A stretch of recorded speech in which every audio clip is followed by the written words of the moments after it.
Welcome back to Feena study room. അപ്പോൾ ഇന്ന് നമ്മൾ രണ്ടാമത്തെ ദിവസമാണ് കേട്ടോ. 60 ദിവസത്തിൻ്റെ സ്റ്റഡി പ്ലാനിൻ്റെ രണ്ടാമത്തെ ദിവസമാണ് ഇന്ന്. അപ്പം നമ്മൾ ഇത്രയും കാര്യങ്ങളാണ് ഈ തന്നിട്ടുള്ള ടൈം ടേബിൾ അനുസരിച്ചിട്ടുള്ള ഇത്രയും കാര്യങ്ങളാണ് നമ്മൾ ഇന്ന് പഠിക്കുന്നത്. അപ്പം നിങ്ങൾ പുതുതായിട്ട് കാണുന്ന ആരെങ്കിലും ഉണ്ടെങ്കിൽ പ്ലീസ് ഒന്ന് സബ്സ്ക്രൈബ് ചെയ്ത് സപ്പോർട്ട് ചെയ്യുക. അതുപോലെ തന്നെ നിങ്ങളുടെ കൂട്ടുകാരിലേക്കൊന്ന് ഷെയർ ചെയ്ത് കൊടുക്കാനും മറക്കല്ലേ. അപ്പോൾ നമുക്ക് നോക്കാം. ഇന്ന് ഈ ഒരു ടൈം ടേബിളാണ് കേട്ടോ. അപ്പം അതിൽ തന്നെ നിങ്ങൾക്ക് മനസ്സിലാകുന്നുണ്ടാകും, നമ്മൾ കഴിഞ്ഞ ക്ലാസ്സിൽ റാങ്ക് ഫയൽ കംപ്ലീറ്റ് ചെയ്തിട്ടുണ്ടായിരുന്നു അല്ലേ. ഇല്ല, റാങ്ക് ഫയൽ നമ്മൾ ഏത് വരാൻ നോക്കിയത്? ചൈനീസ് മെസപ്പൊട്ടേമിയൻ സംസ്കാരം, ഈജിപ്ഷ്യൻ സംസ്കാരമാണ് കഴിഞ്ഞ ക്ലാസ്സിൽ നോക്കിയിട്ടുണ്ടായിരുന്നത്. ഇനി നമുക്ക് ഇന്ന് ചൈനീസ് സംസ്കാരവും ഹാരപ്പൻ സംസ്കാരവും വരുന്നുണ്ട്. പിന്നെ കോശം നമ്മൾ കഴിഞ്ഞ ദിവസം കംപ്ലീറ്റ് ചെയ്തിട്ടുണ്ടായിരുന്നു. ആ ക്ലാസ് തന്നെ നിങ്ങളൊന്നും കൂടി റിവേഴ്സ് ചെയ്യുക. അതുപോലെ തന്നെ മുഖവില സ്ഥാനവിലയാണ് മാത്സിലുള്ളത്. അപ്പം അത് നിങ്ങൾ നോക്കുക. പിന്നെ വിദ്യാഭ്യാസ മനഃശാസ്ത്രത്തിൻ്റെ പഠന രീതികളാണ് അടുത്തതായിട്ട് വരുന്നത്. അത് നമ്മൾ ക്ലാസ് ഉൾപ്പെടുത്തുന്നതായിരിക്കും. പിന്നെ SCERT വരുന്നത് കോശജാലം, ലഘു പോഷകങ്ങൾ കോശങ്ങളിലേക്ക്, ജീവമണ്ഡലത്തിൻ്റെ സംരക്ഷകർ, ചരിത്രത്തിലേക്ക്, കല്ലിൽ നിന്നും ലോഹത്തിലേക്ക്, ഇത്രയുമാണ്. അപ്പം ഇത്രയുമാണ് ഇന്നത്തെ ടോപ്പിക് ഉള്ളത്. അപ്പോൾ അതിൽ SCERT പാഠഭാഗങ്ങൾ നമ്മൾ ഇന്ന് വോയിസ് ക്ലാസ് ആയിട്ട് തരും. അതുപോലെ തന്നെ ചൈനീസ് സംസ്കാരം, ഹാരപ്പൻ സംസ്കാരം PDF ഉൾപ്പെടുത്തിയിട്ടുള്ള വോയിസ് ക്ലാസ് ആയിട്ട് നിങ്ങൾക്ക് കിട്ടും. വിദ്യാഭ്യാസ മനഃശാസ്ത്രത്തിൻ്റെ പഠന രീതികൾ നമ്മൾ DLEDൻ്റെ ടെക്സ്റ്റ് ബുക്കിൽ നിന്നുള്ള ഭാഗം നമ്മൾ പഠിച്ചിരിക്കും. അപ്പം ഇത്രയുമാണ് ഇന്നത്തെ കാര്യം നിങ്ങളോട് പറയാനുള്ളത്. അപ്പോൾ നമുക്ക് നോക്കാം. ആദ്യത്തെ ചാപ്റ്റർ എന്ന് പറയുന്നത് നമ്മൾ ഫസ്റ്റായിട്ട് നോക്കുന്നത് സ്റ്റാൻഡേർഡ് 8ാം ക്ലാസ്സിലെ ചാപ്റ്റർ 2 കോശജാലങ്ങളാണ് കേട്ടോ. കോശജാലങ്ങളാണ്. കലകൾ നോക്കാം. ഒരു കോശത്തിൽ നിന്നും രൂപപ്പെട്ടതും ഒരു പ്രത്യേക ധർമ്മം നിർവഹിക്കുന്നതുമായ സമാന കോശങ്ങളുടെ കൂട്ടമാണ് കലകൾ. അപ്പം ഇതിൽ നിന്നും നമ്മൾ വരികൾക്കിടയിലൂടെ വായിക്കേണ്ടത് എന്താണെന്ന് ചോദിച്ചാൽ, ഒരു കോശത്തിൽ നിന്നാണ് രൂപപ്പെടുന്നത്. ഒരു കോശത്തിൽ നിന്നാണ് രൂപപ്പെടുന്നത്. അപ്പം ഒരു പ്രത്യേക ധർമ്മം നിർവഹിക്കുന്നതാണ് കേട്ടോ. എന്നിട്ട് എന്താണ് പിന്നെ? വ്യത്യസ്ത കോശങ്ങളുടെ കൂട്ടമല്ല, സമാന കോശങ്ങളുടെ കൂട്ടമാണ് കലകൾ എന്ന് പറയുന്നത്. അപ്പം നമുക്ക് ഓപ്ഷൻസിലായിട്ട് നമുക്ക് തരും വ്യത്യസ്ത കോശങ്ങളുടെ കൂട്ടമാണ് കലകൾ എന്നൊക്കെ പറഞ്ഞിട്ട്. അപ്പം അത് തെറ്റാണ്. സമാന കോശങ്ങളുടെ കൂട്ടമാണ് കലകൾ എന്ന് പറയുന്നത്. ഇനി സിക്താണ്ഡം എന്ന ഒറ്റ കോശത്തിൽ നിന്നും രൂപം പ്രാപിച്ചതാണ് നമ്മുടെ ശരീരം. സിക്താണ്ഡം എന്ന് പറഞ്ഞിട്ടുള്ള ഒറ്റ കോശത്തിൽ നിന്നും രൂപം പ്രാപിച്ചിട്ടുള്ളതാണ് നമ്മുടെ ശരീരം. ഏതു കോശമായും മാറാൻ കഴിവുള്ള സവിശേഷ കോശങ്ങളാണ് വിത്തുകോശങ്ങൾ എന്ന് പറയുന്നത്. ഇവ മൂലകോശങ്ങൾ എന്ന് അറിയപ്പെടും. അപ്പോൾ വിത്തുകോശങ്ങളാണ് ഏത് കോശമായിട്ടും മാറാൻ കഴിവുള്ള കോശങ്ങൾ. അത് മൂലകോശങ്ങൾ എന്ന് അറിയപ്പെടുന്നുണ്ട്. രക്താർബുദം, പ്രമേഹം, പാർക്കിൻസൺസ് രോഗം എന്നിവയുടെ ചികിത്സയിലും കൃത്രിമ അവയവങ്ങൾ രൂപപ്പെടുത്തുന്നതിനും വിത്തുകോശങ്ങൾ ഉപയോഗിക്കുന്നുണ്ട്. ഇനി ആവരണകലയാണ്. ആവരണകല നോക്കാം. ശരീരത്തെ പൊതിഞ്ഞ് സംരക്ഷിക്കുന്നു. അന്നപഥത്തിൻ്റെ ഉൾഭിത്തിയെ ആവരണം ചെയ്യുന്നു. നാഡീകലയാണ് അടുത്തത്. ശാരീരിക പ്രവർത്തനങ്ങളെ നിയന്ത്രിക്കുകയും ഏകോപിപ്പിക്കുകയും ചെയ്യുന്നു. അപ്പം ആവരണകല എന്ന് പറഞ്ഞാൽ ശരീരത്തെ പൊതിഞ്ഞ് സംരക്ഷിക്കുന്നത് ആവരണകലമാണ്. അപ്പോൾ ആവരണം എന്ന് പറഞ്ഞാൽ ഒരു പൊതിഞ്ഞ് സംരക്ഷിക്കുന്നത്. അന്നപഥത്തിൻ്റെ ഉൾഭിത്തിയെ ആവരണം ചെയ്യുന്നുണ്ട്. അന്നപഥത്തിൻ്റെ ഉൾഭിത്തിയെ ആവരണം ചെയ്യുന്നതും ഏതാണ്? ആവരണകലയാണ്. ഇനി നാഡീകല ശാരീരിക പ്രവർത്തനങ്ങളെ നിയന്ത്രിക്കുകയും ഏകോപിപ്പിക്കുകയും ചെയ്യുന്നുണ്ട്. ശരീരത്തിനകത്തും പുറത്തും ഉണ്ടാകുന്ന മാറ്റങ്ങൾ തിരിച്ചറിഞ്ഞ് പ്രതികരിക്കുന്നു. പേശികലയാണ് ശരീരപ്രവർത്തനങ്ങളെ നിയന്ത്രിക്കുന്നതും ഏകോപിപ്പിക്കുന്നതും. അതുപോലെ തന്നെ ശരീരത്തിനകത്തും പുറത്തും ഉണ്ടാകുന്ന മാറ്റങ്ങൾ തിരിച്ചറിഞ്ഞ് പ്രതികരിക്കുന്നു. ഇനി പേശികലയാണ്. നാഡീകലയാണ് കേട്ടോ. അപ്പോൾ നമ്മൾ പറഞ്ഞത് ശാരീരിക പ്രവർത്തനങ്ങളെ ഏകോപിപ്പിക്കുകയും നിയന്ത്രിക്കുകയും ചെയ്യുന്നത് നാഡീകലയാണ്. അതുപോലെ ശരീരത്തിനകത്തും പുറത്തും ഉണ്ടാകുന്ന മാറ്റങ്ങൾ തിരിച്ചറിഞ്ഞ് പ്രവർത്തിക്കുന്നതും പ്രതികരിക്കുന്നതൊക്കെ നാഡീകലയാണ്. ഇനി പേശികലയാണ്. സങ്കോചിക്കുവാനും പൂർവ്വസ്ഥിതി പ്രാപിക്കുവാനും കഴിവുള്ള കോശങ്ങൾ അടങ്ങിയിരിക്കുന്നു. ശരീരചലനം സാധ്യമാക്കുന്നു. അത് പേശികലയാണ്. ഇനി യോജക കലയാണ് അടുത്തതായിട്ട്. മറ്റു കലകളുമായി പരസ്പരം ബന്ധിപ്പിക്കുകയോ അവയ്ക്ക് താങ്ങായി വർത്തിക്കുകയോ ചെയ്യുന്നു. അസ്ഥി, തരുണാസ്ഥി, നാരുകല, രക്തം തുടങ്ങിയ വിവിധ യോജക കലകളാണ് കോശങ്ങളാണ്. അസ്ഥിയും തരുണാസ്ഥിയും ശരീരത്തിന് താങ്ങും സംരക്ഷണവും ആകൃതിയും നൽകുന്നു. നാരുകല ഇതര കലകളെ ബന്ധിപ്പിക്കുന്നു. പദാർത്ഥ സംവഹനം, രോഗപ്രതിരോധം മുതലായ ധർമ്മങ്ങൾ നിർവഹിക്കുന്നു. പേശികളെ അസ്ഥികളുമായി ബന്ധിപ്പിക്കുന്നത് ടെൻഡനുകളാണ്. പേശികളെ അസ്ഥികളുമായിട്ട് ബന്ധിപ്പിക്കുന്നത്, ഇപ്പോൾ പേശീനെ അസ്ഥിയുമായിട്ടാണെങ്കിൽ അത് ടെൻഡനുകളാണ്. അസ്ഥികളെ പരസ്പരം ബന്ധിപ്പിക്കുന്നതാണെങ്കിൽ അത് സ്നായുക്കളാണ്. അസ്ഥികളെ പരസ്പരം, അപ്പോൾ അസ്ഥി എന്നുള്ളതിൽ സ ഉണ്ട് അല്ലേ. അപ്പോൾ അസ്ഥി, സ്നായുക്കൾ. അസ്ഥികളെ പരസ്പരം ആണെങ്കിൽ അത് അസ്ഥി ആണെങ്കിൽ സ്നായുക്കളാണ്. പേശിയും അസ്ഥിയുമാണെങ്കിൽ അത് ടെൻഡനാണെന്ന് ഓർത്തു വെക്കുക. മെരിസ്റ്റമിക കലകൾ ശരീരത്തിൻ്റെ സസ്യങ്ങളുടെ കാണ്ഡത്തിൻ്റെയും വേരിൻ്റെയും അഗ്രങ്ങളിൽ കാണപ്പെടുന്ന പ്രത്യേക കോശങ്ങളാണ് മെരിസ്റ്റമിക കോശങ്ങൾ. സസ്യങ്ങളുടെ കാണ്ഡത്തിൻ്റെയും വേരിൻ്റെയും അഗ്രസ്ഥാനങ്ങളിൽ കാണപ്പെടുന്ന പ്രത്യേക കോശങ്ങളെ എന്തു പറയുന്നു? മെരിസ്റ്റമിക കോശങ്ങൾ എന്ന് പറയുന്നു. സസ്യകലകൾ ഏറ്റവും ലഘുഘടനയുള്ള കോശങ്ങൾ ചേർന്നതാണ് സസ്യകലകൾ. അപ്പോൾ ഏറ്റവും ലഘുഘടനയുള്ള കോശങ്ങൾ ചേർന്നത് മൃദുവായ സസ്യഭാഗങ്ങൾ കാണപ്പെടുന്നു. പ്രകാശ സംശ്ലേഷണത്തിനും ആഹാര സംഭരണത്തിനും സഹായിക്കുന്നു. അപ്പം സസ്യകലകളിൽ പാരൻ കൈമയെ കുറിച്ചിട്ടാണ് കേട്ടോ നമ്മൾ പറഞ്ഞത്. അടുത്തത് കോളൻ കൈമ. കോശഭിത്തിയുടെ മൂലകളിൽ മാത്രം കട്ടി കൂടിയ തരം കോശങ്ങൾ ചേർന്നതാണ്. സസ്യഭാഗങ്ങൾക്ക് താങ്ങും ഫലവും നൽകുന്നു. ഇനി സംവഹന കലകളാണ്. സൈലം നോക്കാം. നീണ്ട കോശങ്ങൾ ചേർന്ന് കുഴലുകളായിട്ട് രൂപപ്പെട്ടിരിക്കുന്നു. വേര് ആഗിരണം ചെയ്യുന്ന ജലവും ലവണവും ഇലകളിൽ എത്തിക്കുന്നു. അടുത്തത് ഫ്ലോയമാണ്. കുഴലുകളായിട്ട് രൂപപ്പെട്ട പരസ്പര ബന്ധിത കോശങ്ങൾ ചേർന്നതാണ്. ഇലകളിൽ തയ്യാറാക്കിയ ആഹാരം സസ്യത്തിൻ്റെ വിവിധ ഭാഗങ്ങളിൽ എത്തിക്കുന്നു. അപ്പം നോക്കാം, ഒരു ഫ്ലോ ചാർട്ട് പോലെയുണ്ട്. ആറ്റങ്ങൾ, തന്മാത്ര, കോശാംഗം. ആറ്റങ്ങൾ തന്മാത്രയാകുന്നു, തന്മാത്ര കോശാംഗമാകുന്നു, കോശാംഗം കോശമാകുന്നു, കോശം കലയായിട്ട് മാറുന്നു, കല അവയവമായിട്ട് മാറുന്നു. അവയവത്തിൽ നിന്നും അവയവ വ്യവസ്ഥ, പിന്നെ ജീവിഗണം, ജീവി സമുദായം. അപ്പം ഇത്രയുമാണ് ഈ ഒരു ചാപ്റ്ററിനകത്ത് നമുക്ക് പഠിക്കാനുള്ളത് കേട്ടോ. അപ്പം നമ്മൾ നോക്കിയത് കോശജാലങ്ങളാണ്. അടുത്ത ചാപ്റ്റർ എന്ന് പറയുന്നത് ജീവമണ്ഡലത്തിൻ്റെ സംരക്ഷകരാണ് കേട്ടോ. അടുത്ത ചാപ്റ്ററാണ് ജീവമണ്ഡലത്തിലെ സംരക്ഷകർ. 9ാം ക്ലാസ്സിലെ 1ാമത്തെ ചാപ്റ്ററാണ്. അന്തരീക്ഷത്തിലെ ഓക്സിജൻ, കാർബൺ ഡൈ ഓക്സൈഡ് സന്തുലനം നടത്തുന്നത് സസ്യങ്ങളാണ്. സസ്യങ്ങളിലെ പ്രകാശ സംശ്ലേഷണം എന്ന പ്രക്രിയ ഇതിന് സഹായിക്കുന്നു. പ്രകാശ സംശ്ലേഷണം നടക്കുന്നത് ഹരിതകണത്തിലാണ്. ഹരിതകണത്തിലെ ഗ്രാനയിലാണ് സൂര്യപ്രകാശത്തെ ആഗിരണം ചെയ്യാൻ കഴിവുള്ള വർണ്ണകങ്ങൾ കാണപ്പെടുന്നത്. അപ്പം ഹരിതകണത്തിലെ പ്രകാശ സംശ്ലേഷണം നടക്കുന്നത് ഹരിതകണത്തിലാണ്. ഹരിതകണത്തിലെ ഗ്രാനകളിലാണ് സൂര്യപ്രകാശം ആഗിരണം ചെയ്യാൻ കഴിവുള്ള വർണ്ണകങ്ങൾ കാണപ്പെടുന്നത്. ഹരിതകം എ, ഹരിതകം ബി, കെരോട്ടിൻ, സാന്തോഫിൽ എന്നീ വർണ്ണകങ്ങൾ ഗ്രാനയിലുണ്ട്. ഹരിതകം എയ്ക്ക് മാത്രമേ പ്രകാശ സംശ്ലേഷണത്തിൽ നേരിട്ട് പങ്കെടുക്കുവാൻ കഴിയുകയുള്ളൂ. മറ്റു വർണ്ണകങ്ങൾ സഹായ വർണ്ണകങ്ങൾ എന്നറിയപ്പെടുന്നു. കാർബൺ ഡൈ ഓക്സൈഡ് അന്തരീക്ഷത്തിൽ നിന്നും സ്റ്റൊമാറ്റ, ആസ്യരന്ധ്രങ്ങൾ വഴി ഇലകളിലെത്തുന്നു. പ്രകാശ സംശ്ലേഷണം 2 അടി ഘട്ടത്തിലാണ് നടക്കുന്നത്. അപ്പം ഒരു ഫ്ലോ ചാർട്ട് ഉണ്ട്. ഹരിതകണം, ഗ്രാന, സ്ട്രോമ. അപ്പം ഹരിതകണം, ഗ്രാന, സ്ട്രോമ. അതിൽ പ്രകാശഘട്ടം എന്ന് പറയുന്നത് ഗ്രാനയാണെന്ന് ഓർത്തു വെക്കാം. പ്രകാശഘട്ടം ഗ്രാനയാണ്. സ്ട്രോമയാണെങ്കിലോ ഇരുണ്ട ഘട്ടമാണ് സ്ട്രോമ. അപ്പോൾ ഗ്രാനയിൽ നടക്കുന്നത് എന്തൊക്കെയാണ് നോക്കാട്ടോ. പ്രകാശം ഉപയോഗിക്കുന്നു. ഗ്രാന പ്രകാശം ഉപയോഗിക്കുന്നു. ജലം വിഘടിച്ച് ഓക്സിജൻ പുറന്തള്ളുന്നു. ജലം വിഘടിച്ചിട്ട് ഓക്സിജൻ പുറന്തള്ളുന്നത് ഏത് ഭാഗമാണ്? ഗ്രാനയിലാണ് നടക്കുന്നത്. ഹൈഡ്രജൻ സ്ട്രോമയിലെത്തുന്നു. ഹൈഡ്രജൻ എന്ത് ചെയ്യുന്നു? സ്ട്രോമയിലെത്തുന്നു. പ്രകാശോർജം രാസോർജമാക്കിയിട്ട് മാറ്റുന്നു. ഇനി ഇരുണ്ട ഘട്ടമായ സ്ട്രോമയിൽ നടക്കുന്നത് പ്രകാശം ഉപയോഗിക്കുന്നില്ല. ATPയിലെ ഊർജം ഉപയോഗിച്ച് ഹൈഡ്രജൻ കാർബൺ ഡൈ ഓക്സൈഡുമായിട്ട് ചേർന്നിട്ട് ഗ്ലൂക്കോസ് നിർമ്മിക്കുന്നു. ഇരുണ്ട ഘട്ടത്തിലെ രാസപ്രവർത്തനങ്ങൾ കണ്ടെത്തിയത് മെൽവിൻ കാൽവിൻ എന്ന ശാസ്ത്രജ്ഞനാണ്. അതിനാൽ ഇതിനെ കാൽവിൻ ചക്രം എന്ന് പറയുന്നു. അപ്പോൾ ഇരുണ്ട ഘട്ടത്തിലുള്ള രാസപ്രവർത്തനങ്ങൾ കണ്ടെത്തിയത് ആരാണ്?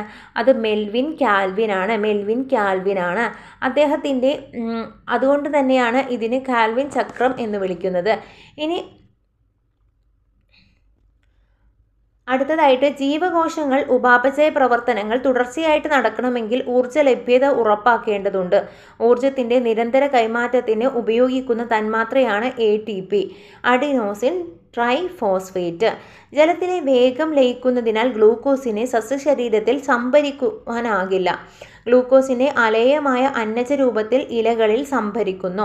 പ്രകാശ സംശ്ലേഷണം ഒരു ഫ്ലോ ചാർട്ടാണ് കേട്ടോ. പ്രകാശ സംശ്ലേഷണമാണ് ആദ്യം ഉള്ളത്. അടുത്തത് ഗ്ലൂക്കോസ് ആണ്. പ്രകാശ സംശ്ലേഷണം ഗ്ലൂക്കോസ് അന്നജമായിട്ട് മാറുന്നു. അന്നജം സൂക്രോസ് ആയിട്ട് മാറുന്നു. ഉപാപചയ പ്രവർത്തനങ്ങൾ അതിൽ വരുന്നത് അന്നജമായിട്ട് മാറുന്നത് ഏതൊക്കെയാണ്?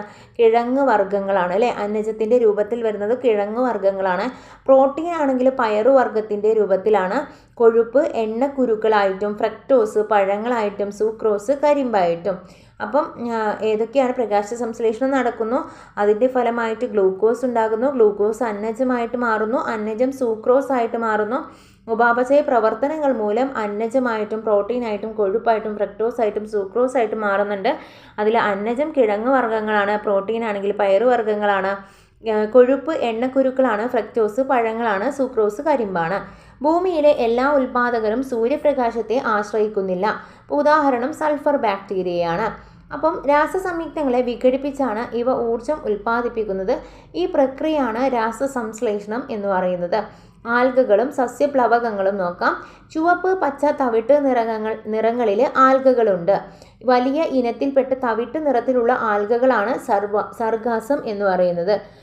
സമുദ്രജലത്തിൽ പൊങ്ങിക്കിടക്കുന്നതും പ്രകാശ സംശ്ലേഷണത്തിൽ ഏർപ്പെടുകയും ചെയ്യുന്ന സൂക്ഷ്മജീവികളാണ് സസ്യപ്ലവകങ്ങൾ. ഡെസ്മിഡുകളും ഗോൾഡൻ ആൽഗകളും സയനോ ബാക്ടീരിയയും സസ്യപ്ലവകങ്ങൾക്ക് ഉദാഹരണമാണ്. അന്തരീക്ഷ വായുവിലെ ഏകദേശം 70 മുതൽ 80 വരെ ഓക്സിജൻ സമുദ്രത്തിലെ ആൽഗകളും സസ്യപ്ലവകങ്ങളുമാണ് ഉൽപ്പാദിപ്പിക്കുന്നത്. അടുത്തത് കണ്ടൽ വനങ്ങളാണ്. സുനാമിയെ ഒരു പരിധിവരെ തടയുന്നു. മുളങ്കാടുകൾ, ആറ്റുദർഭ, രാമച്ചം, ഇഞ്ചിപ്പുല്ല് എന്നിവ വെള്ളപ്പൊക്കത്തിൽ നദീതീരം ഇടിഞ്ഞു താഴാതെ സംരക്ഷിക്കുന്നവയാണ്. അപ്പം ഈ ഒരു ചാപ്റ്ററും നമ്മളുടെ കഴിഞ്ഞിട്ടുണ്ട്. അടുത്ത ചാപ്റ്റർ നമുക്ക് നോക്കാം. അപ്പം ലഘുപോഷകങ്ങൾ കോശങ്ങളിലേക്ക് എന്നുള്ള ചാപ്റ്ററാണ് നോക്കാൻ പോകുന്നത്. അപ്പോൾ രക്തം കട്ട പിടിക്കാൻ സഹായിക്കുന്ന രാസവസ്തുവാണ് EDTA.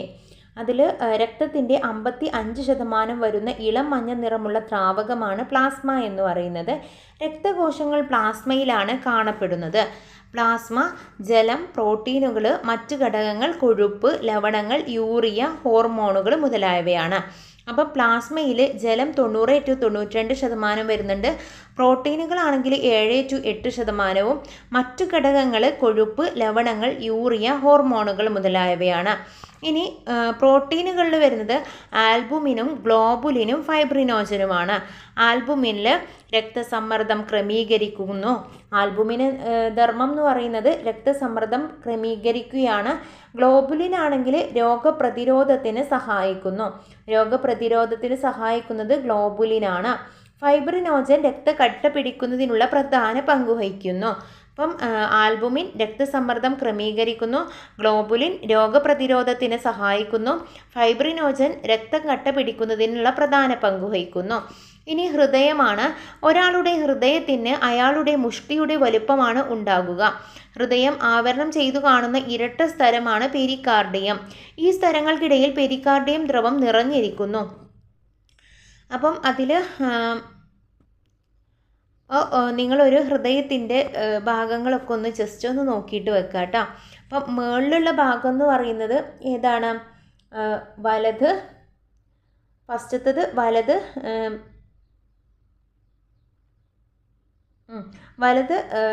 ഏട്രിയവും.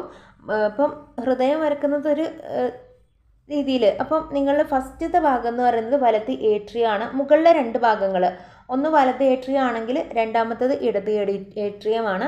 ഇനി താഴെയുള്ള 2 എന്ന് പറയുന്നത് ഒന്ന് വലത് വെൻട്രിക്കിളും രണ്ടാമത്തത് ഇടത് വെൻട്രിക്കിളുമാണെന്ന് ഓർത്ത് വെക്കുക. നിങ്ങളൊരു ജസ്റ്റ് ഒരു പിക്ക് എടുത്തിട്ട് ഒന്ന് വായിക്കുക. അല്ലാന്നുണ്ടെങ്കിൽ നിങ്ങൾ SCERT ടെക്സ്റ്റ് ബുക്ക് ഒന്ന് എടുത്തിട്ട് നോക്കുക. സിര എന്ന് പറയുന്നത് രക്തത്തെ ഹൃദയത്തിലേക്ക് സംവഹിക്കുന്നു. കനം കുറഞ്ഞ ഭിത്തി, ഉള്ളിൽ വാൾവുകൾ കാണപ്പെടുന്നു. കുറഞ്ഞ വേഗത്തിലും മർദ്ദത്തിലുമാണ് രക്തം ഒഴുകുന്നത്. അപ്പോൾ സിര എന്ന് പറയുന്നത് രക്തത്തിൻ്റെ ഹൃദയത്തിലേക്ക് സംവഹിക്കുന്നതാണ്. അതുപോലെ തന്നെ കനം കുറഞ്ഞിട്ടുള്ള ഭിത്തിയാണ് ഇതിനുള്ളത്. ഉള്ളിൽ വാൾവുകൾ കാണപ്പെടുന്നുണ്ട്. കുറഞ്ഞ വേഗത്തിലും മർദ്ദത്തിലുമാണ് രക്തം ഒഴുകുന്നത്. ധമനി നോക്കാം. ഹൃദയത്തിൽ നിന്നും രക്തത്തെ സംവഹിക്കുന്നു.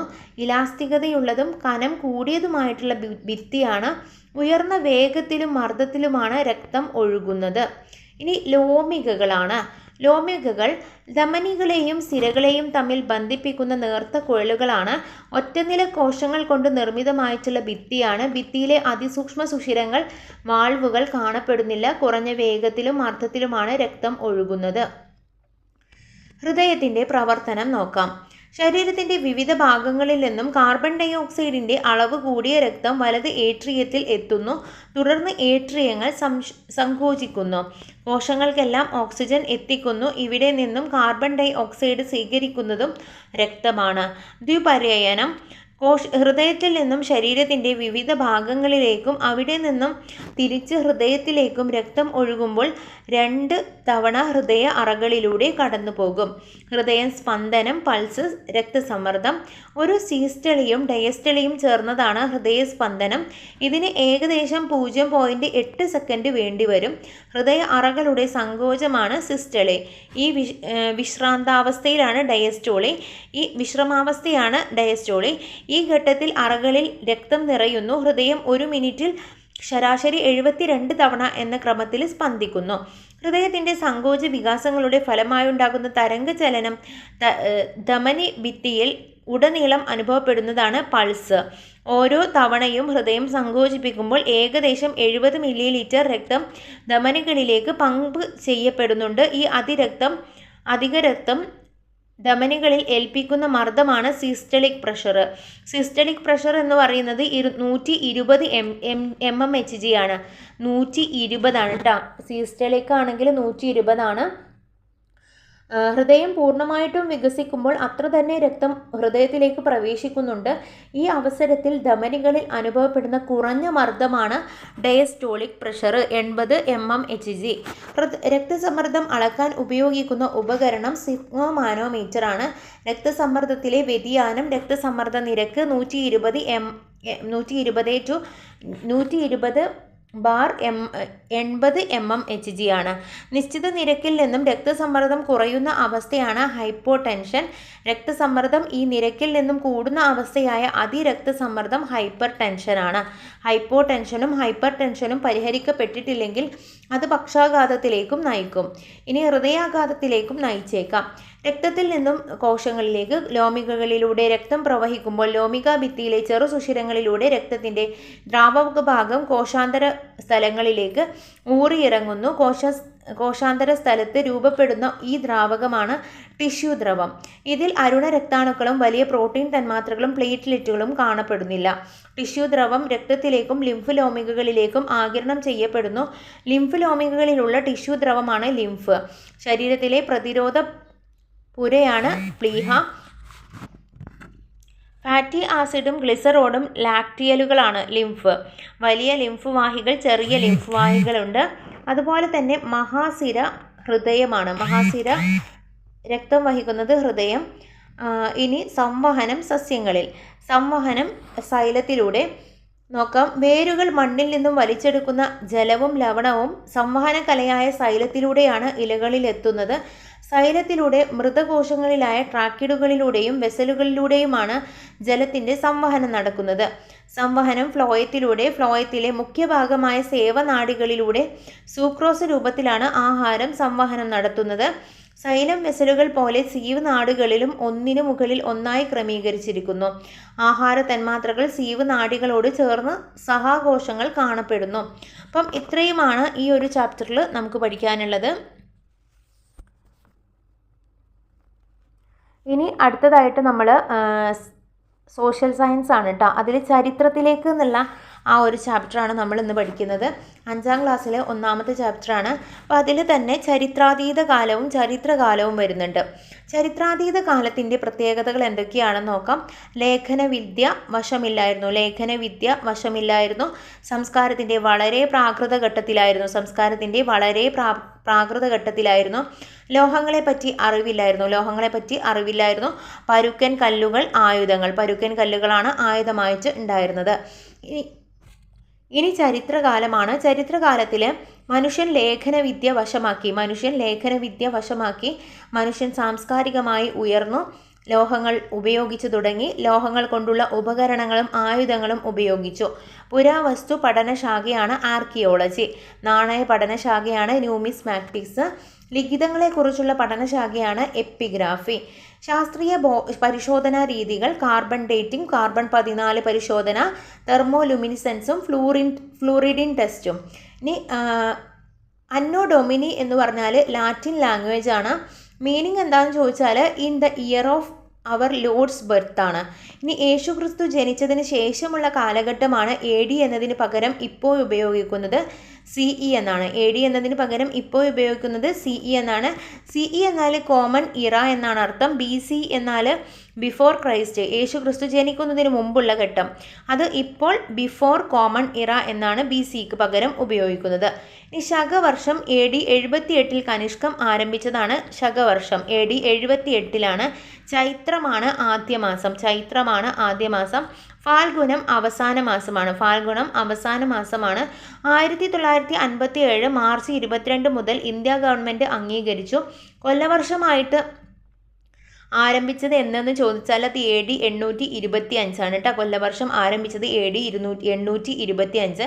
കുലശേഖര രാജാവായ രാജശേഖര വർമ്മയുടെ കാലത്താണ് കൊല്ലവർഷം ആരംഭിച്ചത്. പ്രാദേശിക വർഷമാണിത്. കൊല്ലവർഷത്തിലെ മാസങ്ങൾ നോക്കാം. ചിങ്ങം, കന്നി, തുലാം, വൃശ്ചികം, ധനു, മകരം, കുംഭം, മീനം, മേടം, ഇടവം, മിഥുനം, കർക്കിടകം. കൃഷ്ണപുരം കൊട്ടാരം എവിടെയാണ് സ്ഥിതി ചെയ്യുന്നത്? അത് കൊല്ലം ജില്ലയിലെ കരുനാഗപ്പള്ളി താലൂക്കിലാണ് കൃഷ്ണപുരം കൊട്ടാരം സ്ഥിതി ചെയ്യുന്നത്. കൊല്ലം ജില്ലയിലാണ്, കരുനാഗപ്പള്ളി താലൂക്കിൽ. ഗജേന്ദ്രമോക്ഷം ചുവർച്ചിത്രം എവിടെ സ്ഥിതി ചെയ്യുന്നു? കേരളത്തിലെ വലിയ ചുവർച്ചിത്രമാണ് ഗജേന്ദ്രമോക്ഷം. സംസ്ഥാനത്തെ ഏറ്റവും വലിയ മ്യൂറൽ പ്രോജക്റ്റ് വിഷനിലെ വർക്കല പെർഫോമൻസ് ആർട്സ് സെൻറ്ററിൽ പൂർത്തിയായി. അയ്മനത്തിൻ്റെ പഴയ കാലനാമമാണ് ഐവർ വനം. ഇനി അടുത്ത ചാപ്റ്റർ നോക്കാം. കല്ലിൽ നിന്നും ലോഹത്തിലേക്ക്. 5ാം ക്ലാസ്സിൽ തന്നെ 2ാമത്തെ ചാപ്റ്ററാണ്. ആഹാരം സമ്പാദിക്കുവാനും മൃഗങ്ങളിൽ നിന്നും രക്ഷ നേടാനും ആദിമ മനുഷ്യർ ഉപയോഗിച്ചിരുന്നത് കല്ല് ശില ആയുധമായി ഉപയോഗിച്ചിരുന്നതായിട്ട് ഈ കാലഘട്ടം ശിലായുഗം എന്നറിയപ്പെട്ടു. പ്രാചീന ശിലായുഗം മനുഷ്യൻ ആയുധങ്ങളും ഉപകരണങ്ങളും ആയി ശിലകൾ ഉപയോഗിച്ചിരുന്ന കാലഘട്ടമാണ് പ്രാചീന ശിലായുഗം എന്നറിയപ്പെടുന്നു. മനുഷ്യൻ തീ ഉപയോഗിക്കാൻ തുടങ്ങിയ കാലമാണ് ഈ പ്രാചീന ശിലായുഗം എന്നത് മനുഷ്യൻ തീ ഉപയോഗിക്കാൻ തുടങ്ങിയ കാലമാണ്. നവീന ശിലായുഗം കൂടുതൽ മൂർച്ചയുള്ളതും മിനുസപ്പെടുത്തിയതുമായ ഉപകരണങ്ങൾ മനുഷ്യൻ ആദ്യമായിട്ട് ഉപയോഗിച്ച കാലമാണ്. മനുഷ്യൻ കൃഷി ചെയ്യുവാനും സ്ഥിരമായിട്ട് വാസസ്ഥലങ്ങൾ ഉണ്ടാക്കുവാനും മൃഗങ്ങളെ ഇണക്കി വളർത്തുവാനും തുടങ്ങി. അടുത്തത് താമ്രശിലായുഗമാണ്. കല്ലുകൊണ്ടും ചെമ്പുകൊണ്ടുമുള്ള ഉപകരണങ്ങളും ആയുധങ്ങളും ഉപയോഗിച്ചിരുന്നു. വെങ്കലയുഗം ഈയവും വെളുത്തീയമാണ് ഈയം. ചെമ്പും ചേർത്ത് നിർമ്മിത ലോഹസങ്കരമാണ് വെങ്കലം. ആയുധങ്ങളും ഉപകരണങ്ങളും ഉണ്ടാക്കാൻ വെങ്കലം ഉപയോഗിച്ചു. കാർഷിക വിഭവങ്ങൾ കൈമാറ്റം ചെയ്യുവാനുള്ള പൊതുസ്ഥലങ്ങൾ രൂപം കൊണ്ടു. അധികമായി ഉൽപ്പാദിപ്പിച്ച ഭക്ഷ്യവസ്തുക്കൾ സംഭരിക്കുവാൻ തുടങ്ങി. തൊഴിൽ മേഖലകളിലെല്ലാം ഇഷ്ടിക നിർമ്മാണം, തുണിനെയ്ത്ത് എന്നിവ വികസിച്ചു. എഴുത്തുവിദ്യ രൂപപ്പെട്ട കാലമാണ് നദീതട സംസ്കാരം രൂപം കൊണ്ട കാലം. ചൈനീസ് സംസ്കാരം നിലനിന്നിരുന്ന നദീതടം ഹൊയാങ്ഹോ ആയിരുന്നു. വെങ്കല രൂപത്തിൽ രൂപപ്പെട്ട ലിപിയുടെ പരിഷ്കൃത രൂപമാണ് ചൈനയിൽ ഇന്നു നിലവിലുള്ള ലിപി. ചൈനീസ് സംസ്കാരത്തിൽപ്പെട്ടവർ വെങ്കല ശില്പ നിർമ്മാണത്തിൽ വിദഗ്ധരായിരുന്നു. ഹാരപ്പൻ സംസ്കാരം നോക്കാം. ഹാരപ്പൻ സംസ്കാരം വികാസം പ്രാപിച്ച നദീതടം സിന്ധു ആണ്. ഹാരപ്പൻ സംസ്കാരം നിലനിന്നിരുന്ന പ്രദേശങ്ങൾക്ക് ഇന്ന് സ്ഥിതി ചെയ്യുന്നത് ഇന്ത്യ, പാകിസ്ഥാൻ. ഹാരപ്പൻ സംസ്കാരത്തിൻ്റെ ശ്രേഷ്ഠമായ മഹാസ്നാനഘട്ടം നിലനിന്നിരുന്നത് മോഹൻജദാരോ. മെസ്സപ്പെട്ടോമിയൻ സംസ്കാരം യൂഫ്രട്ടീസ്, ടൈഗ്രീസ് നദികൾക്ക് ഇടയിൽ നിലനിന്നിരുന്ന സംസ്കാരമാണ്. മെസ്സപ്പെട്ടോമിയ എന്ന വാക്കിനർത്ഥം 2 നദികൾക്കിടയിലുള്ള നാട്. ഇന്നത്തെ ഇറാഖ് പണ്ടുകാലത്ത് മെസ്സപ്പെട്ടോമിയ എന്നാണ് അറിയപ്പെട്ടിരുന്നത്. ക്യൂണിഫോം ലിപി മെസ്സപ്പെട്ടോമിയക്കാരുടെ ലിപിയാണ്. സുമേറിയക്കാരാണ് ക്യൂണിഫോം ലിപി ഉപയോഗിച്ചിരുന്നത്. ആപ്പിൻ്റെ ആകൃതിയുള്ള ലിപിയാണ്. കളിമൺ ഫലകങ്ങളിൽ ആണ് എഴുതിയിരുന്നത്. ദേവാലയ സമുച്ചയങ്ങളെ സിഗുറാത്തുകൾ എന്ന് വിളിക്കുന്നു. ചുട്ടെടുത്ത ഇഷ്ടികൾ കൊണ്ടുള്ള സിഗുറാത്തുകൾ ഉർ നഗരത്തിലാണ് സിഗുറാത്ത്. ഇനി ഈജിപ്ഷ്യൻ സംസ്കാരമാണ്. നൈൽ നദീ തീരത്താണ് ഈജിപ്ഷ്യൻ സംസ്കാരം നിലനിന്നിരുന്നത്. ഈജിപ്ഷ്യൻ സംസ്കാരത്തിൻ്റെ പ്രധാന ശേഷിപ്പ് പിരമിഡുകളാണ്. ഈജിപ്തിലെ രാജാക്കന്മാരായിരുന്നു ഫറോവമാരുടെ ശവകുടീരങ്ങൾ ആണ് പിരമിഡുകൾ. കുഫു രാജാവ് നിർമ്മിച്ച ഗിസയിലെ പിരമിഡാണ് ഏറ്റവും വലുത്. ഈജിപ്തുകാരുടെ ലിപിയാണ് ഹൈറോഗ്ലിഫിക്സ്. ചിഹ്നങ്ങളും അക്ഷരങ്ങളും ചേർത്താണ് ഇത്.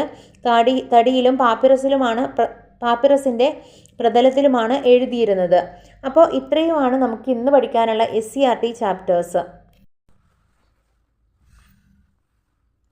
അപ്പോൾ നമ്മൾ ഇന്ന് പഠിക്കാൻ പോകുന്നത് നദീതട സംസ്കാരങ്ങളിൽ ഹാരപ്പൻ സംസ്കാരവും പിന്നെ അതുപോലെ തന്നെ ചൈനീസ് സംസ്കാരവുമാണ് കേട്ടോ. അപ്പോൾ നോക്കാം. ഒരു നിർദ്ദിഷ്ട കാലയളവിൽ ഒരു നിശ്ചിത ഭൂമേഖലയിൽ ഒരുമിച്ച് കാണപ്പെടുന്നതും സവിശേഷമായ രീതിയിലുള്ളതുമായ ഒരു കൂട്ടം വസ്തുക്കളെ പുരാവസ്തു ഗവേഷകർ വിശേഷിപ്പിക്കുന്നത് സംസ്കാരം എന്ന പേരിലാണ്.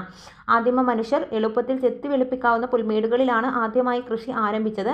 പുൽമേടുകൾ നിറഞ്ഞ നൈല്, യൂഫ്രട്ടീസ്, സിന്ധു തുടങ്ങിയ നദീതടങ്ങളിൽ മനുഷ്യർ ആദ്യം കേന്ദ്രീകരിച്ചു. വളക്കൂറുള്ള മണ്ണ്, ധാരാളം ജലം, കന്നുകാലികൾക്ക് മേയാൻ മേച്ചിൽപ്പുറങ്ങൾ എന്നിവ മനുഷ്യവാസം നദീതടങ്ങളിൽ കേന്ദ്രീകരിക്കാൻ കാരണമായി. ഈ നദീതടങ്ങൾ സംസ്കാരങ്ങളുടെ ഈറ്റില്ലങ്ങളായിരുന്നു. വെങ്കലയുഗത്തിലെ പ്രധാന നദീതട സംസ്കാരങ്ങളാണ് മെസൊപ്പൊട്ടേമിയൻ സംസ്കാരം, ഈജിപ്ഷ്യൻ സംസ്കാരം, ചൈനീസ് സംസ്കാരം, ഹാരപ്പൻ സംസ്കാരം. ഈ സംസ്കാരങ്ങളുടെ എല്ലാം പൊതുവായ പ്രത്യേകത വെങ്കലത്തിൽ നിർമ്മിച്ച ഉപകരണങ്ങളുടെ വ്യാപകമായ ഉപയോഗം. ഹാരപ്പൻ സംസ്കാരം നോക്കാം. ഇന്ത്യൻ ഉപഭൂഖണ്ഡത്തിലെ ആദ്യത്തെ നാഗരിക സംസ്കാരമാണ് സിന്ധു നദീതട സംസ്കാരം. സിന്ധു നദീതട സംസ്കാരം എന്ന പേര് നിർദ്ദേശിച്ചത് സർ ജോൺ മാർഷലാണ്. സിന്ധു നദീതട സംസ്കാരത്തിൻ്റെ മറ്റൊരു പേരാണ് ഹാരപ്പൻ സംസ്കാരം. ഹാരപ്പൻ സംസ്കാരം സിന്ധു നദീതട സംസ്കാരം എന്നറിയപ്പെടാനുള്ള കാരണം സിന്ധു നദിയുടെയും അതിൻ്റെ കൈവഴികളുടെയും തീരത്തെ വിവിധ പ്രദേശങ്ങളിലാണ് ഈ സംസ്കാരം നിലനിന്നിരുന്നത്. സിന്ധു നദീതട സംസ്കാരത്തെ ഹാരപ്പൻ സംസ്കാരം എന്ന് വിളിക്കാനുള്ള കാരണം സിന്ധു നദീതട സംസ്കാരത്തിൻ്റെ ആദ്യ തെളിവുകൾ ഹാരപ്പയിൽ നിന്നും ലഭിച്ചതിനാൽ. സിന്ധു നദീതട സംസ്കാരത്തിൻ്റെ ആദ്യത്തെ ഉത്ഖനനം നടന്നത് പാകിസ്ഥാനിലെ ഹാരപ്പയിൽ നിന്നുമാണ്. സിന്ധു നദീതട സംസ്കാരത്തിൻ്റെ കേന്ദ്രമായിട്ടുള്ളത് അത് സിന്ധുവും അതിൻ്റെ പോഷക നദികളും അടങ്ങുന്ന പ്രദേശമാണ്. ഹാരപ്പൻ ജനതയെ മെസൊപ്പൊട്ടേമിയക്കാർ വിളിച്ചിരുന്നത് മെലൂഹ. ഹാരപ്പൻ സംസ്കാരത്തിൻ്റെ ഉപജ്ഞാതാക്കളായി കരുതപ്പെടുന്നത് ദ്രവിഡരാണ്. ഹാരപ്പൻ സംസ്കാരത്തിൻ്റെ കാലഘട്ടമായി പൊതുവെ കണക്കാക്കുന്നത് BCE 2700 മുതൽ BCE 1700 വരെയാണ്. ഹാരപ്പൻ സംസ്കാരത്തിൻ്റെ പരിണാമത്തെ 3 ഘട്ടങ്ങളായിട്ട് തിരിച്ചിരിക്കുന്നു: പൂർവ്വ ഹാരപ്പൻ, പക്വ ഹാരപ്പൻ, പിൽക്കാല ഹാരപ്പൻ. ഹാരപ്പൻ സംസ്കാരത്തിൻ്റെ പ്രധാന സവിശേഷതകളാണ് നഗരാസൂത്രണം, അഴുക്കുചാൽ സമ്പ്രദായം, ധാന്യപ്പുരകൾ, കച്ചവട കേന്ദ്രങ്ങൾ, ചുട്ട ഇഷ്ടിക കൊണ്ടുള്ള ബഹുനില വീടുകൾ. ഹാരപ്പൻ സംസ്കാരത്തിൻ്റെ നേതൃത്വം നൽകിയവരാണ് ഇന്ത്യൻ പുരാവസ്തു വകുപ്പിൻ്റെ തലവനാണ് sir John Marshall. 1921 sir John Marshall archaeological survey of ഇന്ത്യയുടെ ഡയറക്ടർ ആയിരുന്ന കാലത്ത് നടന്ന ഉത്ഖനനത്തിലൂടെയാണ് ഹാരപ്പൻ സംസ്കാരത്തിൻ്റെ അവശിഷ്ടങ്ങൾ കണ്ടെത്തിയത്. ഹാരപ്പൻ സംസ്കാരം കണ്ടെത്തിയതായിട്ട് ഔദ്യോഗികമായി പ്രഖ്യാപിച്ച വർഷം 1924 പ്രഖ്യാപിച്ചത് സർ ജോൺ മാർഷൽ. ആദ്യമായിട്ട് ഹാരപ്പൻ പ്രദേശം സന്ദർശിച്ച് തകർന്ന നഗരത്തിൻ്റെ അവശിഷ്ടങ്ങൾ തിരിച്ചറിഞ്ഞ വ്യക്തിയാണ് ചാൾസ് മേഴ്സൺ 1862. താഴെ തന്നിരിക്കുന്നവയിൽ ഹാരപ്പൻ നാഗരികതയുടെ മറ്റൊരു പേരായി അറിയപ്പെടുന്നത് സിന്ധു നദീതട സംസ്കാരമാണ്. ഹാരപ്പൻ സംസ്കാരത്തിൻ്റെ ഭാഗമായ നഗരം ഏത്? മോഹൻജദാരോ. സിന്ധു നദീതട ജനത ആരാധിച്ചിരുന്ന മൃഗമാണ് കാള. സിന്ധു നദീതട ജനത ഇണക്കി വളർത്തിയിരുന്ന മൃഗം നായയാണ്. സിന്ധു നദീതട ജനതയുടെ അറിവിലായിരുന്ന മൃഗം കുതിരയാണ്. ഇന്ത്യൻ ഉപഭൂഖണ്ഡത്തിലെ ആദ്യ വെങ്കലയുഗ സംസ്കാരം എന്ന് പറയുന്നത് സിന്ധു നദീതട സംസ്കാരമാണ്. സൈന്ധവ ജനത ഉപയോഗിച്ചിരുന്ന ലോഹങ്ങൾ ചെമ്പ്, സ്വർണം, വെള്ളി, ആർസനിക്, ഈയം, വെങ്കലം. ലോഹസങ്കരമാണ് വെങ്കലം. സിന്ധു നദീതട നിവാസികൾക്ക് ചെമ്പ് കിട്ടിയിരുന്നത് രാജസ്ഥാനിലെ ഗേത്രി ഖനികളിൽ നിന്നാണ്. സ്വർണവും വെള്ളിയും കൂടി കലർത്തി സിന്ധു നദീതട ജനത നിർമ്മിച്ചിരുന്ന ലോഹക്കൂട്ടാണ് ഇലക്ട്രം. സിന്ധു നദീതട ജനതയ്ക്ക് അജ്ഞാതമായിരുന്ന ലോഹം ഇരുമ്പായിരുന്നു. അടുത്തത് ആദിമ വികസിത ഹാരപ്പൻ സംസ്കാരങ്ങൾ. സിന്ധ്, ചോലിസ്ഥാൻ, ഥാർ മരുഭൂമിയോട് ചേർന്നുള്ള പാകിസ്ഥാനിലെ മരുഭൂമി പ്രദേശങ്ങൾ എന്നീ പ്രദേശങ്ങളിൽ ഉണ്ടായിരുന്ന അധിവാസ കേന്ദ്രങ്ങളുടെ എണ്ണമാണ് അവിടെ കൊടുത്തിട്ടുള്ളത്. ഇത് നോക്കാം. ആകെ കേന്ദ്രങ്ങൾ 106 സിന്ധിലുണ്ടായിരുന്നത്. ചോലിസ്ഥാനിൽ 239. ആദ്യകാല ഹാരപ്പൻ കേന്ദ്രങ്ങളാണ് 52, 37. വികസിത ഹാരപ്പൻ കേന്ദ്രങ്ങൾ 65, 136. പുതിയ കേന്ദ്രങ്ങളിലെ വികസിത ഹാരപ്പൻ അധിവാസ കേന്ദ്രങ്ങളാണ് 43, 132. ഉപേക്ഷിക്കപ്പെട്ട ആദ്യകാല ഹാരപ്പൻ കേന്ദ്രങ്ങളാണ് 29, 33. സിന്ധു നദീതട സംസ്കാര കേന്ദ്രങ്ങളിലെ പ്രധാന നഗരങ്ങളാണ്. ആദ്യമായി കണ്ടെടുത്ത സിന്ധു നദീതട സംസ്കാര കേന്ദ്രമാണ് ഹാരപ്പ, 1921. രണ്ടാമതായിട്ട് കണ്ടെത്തിയ സിന്ധു നദീതട സംസ്കാര കേന്ദ്രമാണ് മോഹൻജദാരോ, 1922. സിന്ധു നദീതട സംസ്കാര കേന്ദ്രങ്ങളും സ്ഥിതി ചെയ്യുന്ന രാജ്യങ്ങളും നോക്കാം. ഹാരപ്പ, മോഹൻജദാരോ, സുത്ക, ജൻഡോർ പാകിസ്ഥാനിലാണ്. അലങ്കിർപൂർ, ബനവാലി, കാലിബംഗൻ, ലോത്തൽ, ധോളാവീര ഇന്ത്യയിലാണ്. ഷോർട്ടുഗായ് അഫ്ഗാനിസ്ഥാനിലാണ്. സ്വാതന്ത്ര്യത്തിന് ശേഷം കണ്ടെത്തിയ ആദ്യ സിന്ധു നദീതട സംസ്കാര കേന്ദ്രം ഏതാണെന്ന് ചോദിച്ചാൽ അത് രൂപാറാണ്. 2 ഭാഗങ്ങൾ ഉണ്ടായിരുന്ന സിന്ധു നഗരങ്ങളാണ് Harappa, Mohenjodaro, Lothal. Director of archaeological survey of India sir John Marshall. Sindhu നദീതട സംസ്കാരം RD ബാനർജി ആണെങ്കിൽ മോഹൻജദാരോവിൽ ഉത്ഖനനം നടത്തിയതും ദയാറാം സാഹ്നി ആണെങ്കിൽ ഹാരപ്പയിൽ ഉത്ഖനനം നടത്തി. ഇനി ഹാരപ്പയാണ്. ഹാരപ്പൻ കേന്ദ്രങ്ങൾ സ്ഥിതി ചെയ്യുന്നത് ഇന്നത്തെ ഇന്ത്യയിലും പാകിസ്ഥാനിലുമാണ്.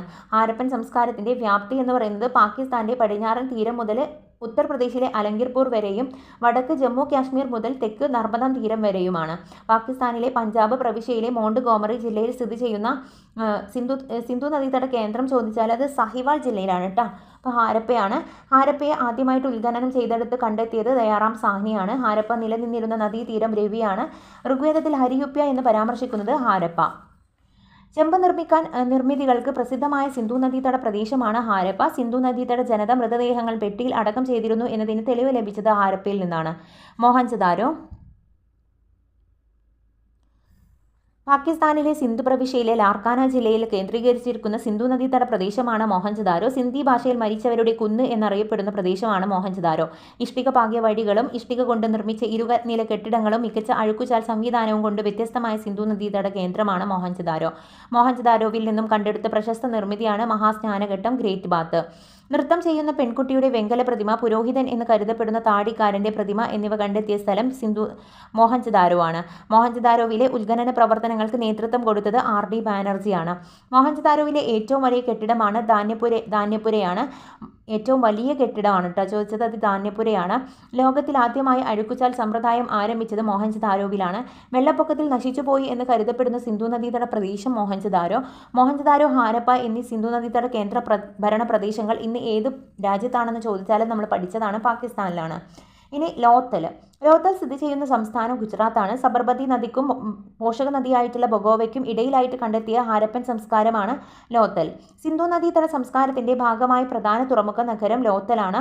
കപ്പൽശാല കണ്ടെത്തിയ സിന്ധു നദീതട സംസ്കാര കേന്ദ്രം ലോത്തലാണ്. പണ്ടകശാലകളും വ്യാപാരികളുടെ ഭവനങ്ങളും കണ്ടെത്തിയ കേന്ദ്രം ലോത്തലാണ്. ഗുജറാത്തി ഭാഷയിൽ ലോത്തൽ എന്ന വാക്കിന്റെ അർത്ഥം മരിച്ചവരുടെ കുന്ന്.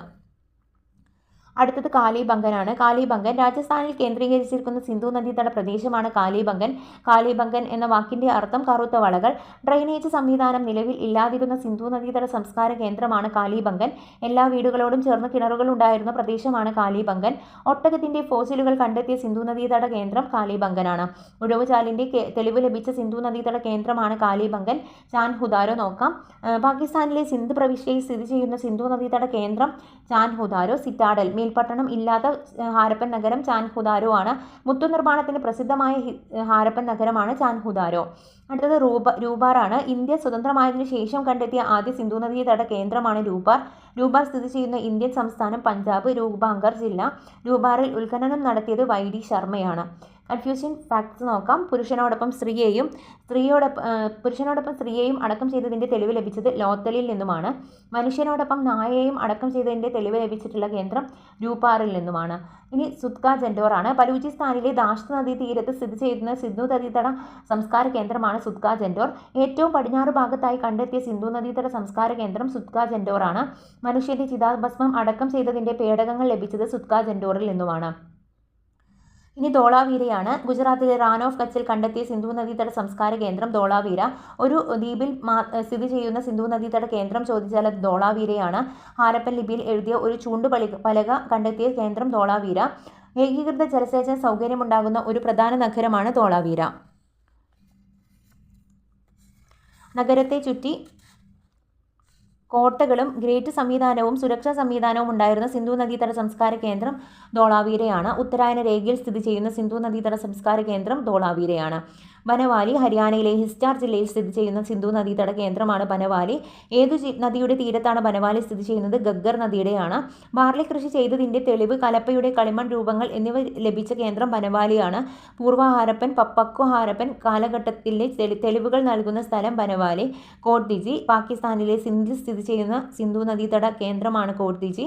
കോട്ദിജി സ്ഥിതി ചെയ്യുന്ന നദീതീരം സിന്ധു ആണ്. ആദ്യകാല സിന്ധു നദീതട കേന്ദ്രത്തിന്റെ ഉദാഹരണം കോട്ദിജിയാണ്. കാളയുടെയും മാതൃദൈവത്തിന്റെയും പ്രതിമകൾ കിട്ടിയത് കോട്ദിജിയിൽ നിന്നാണ്. തീ പടർന്നതിനെ തുടർന്ന് നശിച്ചുപോയ ഹാരപ്പൻ നഗരം കോട്ദിജി.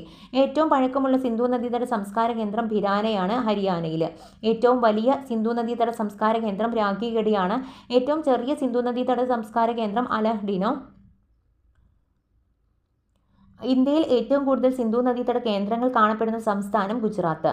സിന്ധു നാഗരിക പ്രദേശങ്ങളും കേന്ദ്രങ്ങളും നദീതീരങ്ങളും Harappa, Ravi, Mohenjo-daro Sindhu, Chanhudaro Sindhu, രൂപാറ് Sutlej, Kalibangan ഗഗ്ഗർ, പനവാലി ഗഗ്ഗർ, Dholavira, Luni, അമ്രി, Sindhu, മിത്തൻ, Yamuna, കോട്ദിജി, Sindhu, Lothal, സബർമതിയുടെയും ബൊഗോവയുടെയും സംഗമതീരം, സുത്ക ജൻഡോർ, ദാഷ്ത്.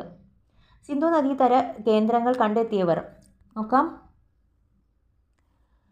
Harappa Dayaram Sahni, Mohenjodaro RD Banerjee, Amri NG Majumdar, Chanhudaro NG Majumdar, Rangpur MS Vats, Kotdiji Ghurye, Kalibangan A Ghosh, Rupar YD Sharma, Lothal SR Rao, Dholavira JP Joshi, Surkotada JP Joshi, ബനുവാലി RS Bisht. രാഖിഗഡി. മോഹൻജദാരോവാണ് അടുത്ത കാലം വരെയും ഏറ്റവും വലിയ ഹാരപ്പൻ നഗരമായി കരുതപ്പെട്ടിരുന്നത്. എന്നാൽ അടുത്ത കാലത്ത് നടന്ന ഉത്ഖനനങ്ങളുടെ ഫലമായിട്ട് ഏറ്റവും വലിയ ഹാരപ്പൻ നഗരം രാഖിഗഡിയാണ് എന്ന് തിരിച്ചറിഞ്ഞു. ഹരിയാനയിലെ ഹിസാർ ജില്ലയിലെ ഗഗ്ഗർ നദിയുടെ തീരത്ത് രാഖിഗഡിയെ ഏറ്റവും വലിയ ഹാരപ്പൻ കേന്ദ്രമായി തിരിച്ചറിഞ്ഞത് ഉത്ഖനനങ്ങൾക്ക് നേതൃത്വം കൊടുത്തത് പൂനെ സർവകലാശാലയിലെ ഡോക്ടർ വസന്ത് ഷിൻഡെയാണ്. നഗര സവിശേഷതകൾ. ഉറപ്പുള്ള ചുട്ട ഇഷ്ടികകളുടെ ഉപയോഗമായിരുന്ന ഹാരപ്പയിലെ നഗരങ്ങളുടെ പ്രധാന സവിശേഷത കെട്ടിടങ്ങളെല്ലാം നിർമ്മിച്ചിരുന്നത് ചുട്ട ഇഷ്ടികകൾ ഉപയോഗിച്ചിട്ടാണ്. സിന്ധു നദീതട നഗരങ്ങളുടെ പ്രത്യേകതകൾ. ആസൂത്രിതമായ നിർമ്മാണം, മലിനജലം ഒഴുക്കുവാനുള്ള ഓടകൾ, മികച്ച റോഡുകൾ, ഏകീകൃതമായ അളവുതൂക്ക സമ്പ്രദായം. റോഡുകൾ നിർമ്മിച്ചിരുന്ന രീതി മട്ടകോൺ ആകൃതിയിലായിരുന്നു. റേഡിയൽ ആകൃതിയിൽ റോഡുകൾ കാണപ്പെട്ട ഒരേ ഒരു കേന്ദ്രം എന്ന് പറയുന്നത് അത് ബനവാലിയിൽ മാത്രമായിരുന്നു. സിന്ധു നദീതട നിവാസികൾ കെട്ടിടങ്ങൾ പണിയുന്നതിനായിട്ട് ഉപയോഗിച്ചിരുന്നത് തീയിൽ ചുട്ടെടുത്ത മൺകട്ടകളും വെയിലത്ത് ഉണക്കിയ മൺകട്ടകളുമാണ്. നഗരപ്രദേശത്തെ മേൽപട്ടണം എന്നും കീഴ്പട്ടണം എന്നും രണ്ടായി തരംതിരിച്ചിരുന്നു. ഹാരപ്പ, മോഹൻജദാരോ, ലോത്തൽ എന്നീ നഗരങ്ങളെ 2 ഭാഗങ്ങളായിട്ടുണ്ടായിരുന്നു. പടിഞ്ഞാറുള്ള ഉയർന്ന ഭാഗം ഉപയോഗിച്ചിരുന്ന ഭരണാധികാരികളാണ്. അസംബ്ലി ഹാൾ എന്ന് കരുതുന്ന ഒരു വലിയ കെട്ടിടത്തിന്റെ അവശിഷ്ടങ്ങൾ ലഭിച്ചത് ഉയർന്ന ഭാഗത്തു നിന്നാണ്. നഗരത്തിലെ അധികാര സ്ഥാപനങ്ങളും സമ്പന്നരുടെ അധിവാസ കേന്ദ്രങ്ങളും ഉയർന്ന ഭാഗത്ത് ആയിരുന്നു. സാധാരണ ജനങ്ങളുടെ വാസസ്ഥാനം താഴ്ന്ന ഭാഗത്തിലായിരുന്നു. ഭവന നിർമ്മാണം. ആസൂത്രിതമായ തെരുവുകളിലെ ഇരുവശങ്ങളിലായിട്ടാണ് വീടുകൾ നിർമ്മിച്ചിരുന്നത്. വീടുകൾ വ്യത്യസ്ത ഘടനയിലുള്ളവയായിരുന്നു. ചിലത് ഒറ്റമുറി വീടുകളാണെങ്കിൽ ചിലതാകട്ടെ കൂടുതൽ മുറികളും വിശാലമായ മുറ്റങ്ങളും കിണറുകളും ഉള്ളതായിരുന്നു. കൂടാതെ എല്ലാ വീടുകൾക്കും ശൗചാലയങ്ങൾ ഉണ്ടായിരുന്നു. അഴുക്കുചാൽ സമ്പ്രദായം. അഴുക്കുചാലുകളാണ് നഗരങ്ങളുടെ മറ്റൊരു സവിശേഷത. വീടുകളിൽ നിന്നുള്ള മലിനജലം ചാലുകളിലേക്ക് ഒഴുക്കിയിരുന്നു. ഇത്തരം ചാലുകളെ നഗരത്തിന്റെ പ്രധാന അഴുക്കുചാലുമായി ബന്ധിപ്പിച്ചിരുന്നു. അവ ചുട്ട ഇഷ്ടികകൾ ഉപയോഗിച്ചാണ് നിർമ്മിച്ചിരുന്നത്. സ്ലാബുകൾ ഉപയോഗിച്ച് അവ മൂടിയിരുന്നു. ചെറിയ പട്ടണങ്ങളിലും ഗ്രാമങ്ങളിൽ പോലും മികച്ച അഴുക്കുചാൽ സംവിധാനം ഉണ്ടായിരുന്നു. വലിയ കുളം. മോഹൻജദാരോവിൽ നിന്നും ഒരു വലിയ കുളത്തിന്റെ അവശിഷ്ടങ്ങൾ ലഭിച്ചിട്ടുണ്ട്. ഇത് അക്കാലത്തെ ജനങ്ങളുടെ നിർമ്മാണ വൈഭവത്തിന്റെ തെളിവാണ്. പൂർണ്ണമായും ചുട്ട ഇഷ്ടികകൾ കൊണ്ടാണ് ഇത് നിർമ്മിച്ചിരുന്നത്. ധാന്യപ്പുരകൾ. ഹാരപ്പയിൽ കണ്ടെത്തിയ നഗരാവശിഷ്ടങ്ങളിൽ പ്രധാനപ്പെട്ടത് ധാന്യപ്പുരകളാണ്. ധാന്യങ്ങളെ ഉണക്കാനും സംഭരിക്കുവാനുമുള്ള സൗകര്യങ്ങൾ ഉണ്ടായിരുന്ന വലിയ കെട്ടിടങ്ങളായിരുന്നു അവ. ഗോതമ്പ്, ബാർലി, തിന, എള്ള്, പയറുവർഗ്ഗങ്ങൾ തുടങ്ങിയവയുടെ അവശിഷ്ടങ്ങൾ ഇവിടെ നിന്നും ലഭിച്ചിട്ടുണ്ട്. ഗ്രാമങ്ങളിൽ മിച്ചം വന്ന കാർഷികോൽപ്പന്നങ്ങളായിരുന്നു ധാന്യപ്പുരകളിൽ സൂക്ഷിച്ചിരുന്നത്. നികുതി ഇനത്തിൽ ലഭിച്ച ധാന്യവും ഇവിടെ സൂക്ഷിച്ചിരുന്നു. ധാന്യപ്പുരകളിൽ സൂക്ഷിച്ച ഇത്തരം ധാന്യങ്ങൾ നഗരങ്ങളിലെ ജനങ്ങൾക്ക് ലഭ്യമായിരുന്നു. മെച്ചപ്പെട്ട ഒരു ഭരണ സംവിധാനം നിലനിന്നിരുന്നു എന്നതിന് തെളിവാണ് ഇത്തരം ധാന്യ സംഭരണശാലകൾ. നെല്ല് കൃഷി ചെയ്തിരുന്നതിന്റെ തെളിവുകൾ ലഭിച്ച പ്രദേശങ്ങൾ ഗുജറാത്തിലെ രംഗ്പൂർ, ലോത്തൽ. സിന്ധു നദീതട സംസ്കാരത്തിന്റെ തുറമുഖ നഗരങ്ങൾ ലോത്തൽ, സുത്ക ജൻഡോർ, ബാലാകോട്ട്. നെൽകൃഷി ചെയ്തിരുന്നതിന്റെ തെളിവ് ലഭിച്ച കേന്ദ്രങ്ങളാണ് ലോത്തലും രംഗ്പൂറും. പൂർവ്വ ഹാരപ്പൻ കേന്ദ്രങ്ങളിലെ ഒരു ചെറുപട്ടണത്തിന്റെ തെളിവ് ലഭിച്ചത് റഹ്മാൻ തേരിയാണ്. പൂർവ്വ ഹാരപ്പൻ കേന്ദ്രങ്ങളിൽ പ്രധാനപ്പെട്ടവ അമ്രി, ബാലാകോട്ട്, ബനവാലി, കോട്ദിജി. ഹാരപ്പൻ ജനതയുടെ ഭാഗ്യമുദ്രയായി കരുതപ്പെടുന്നത് സ്വസ്തിക.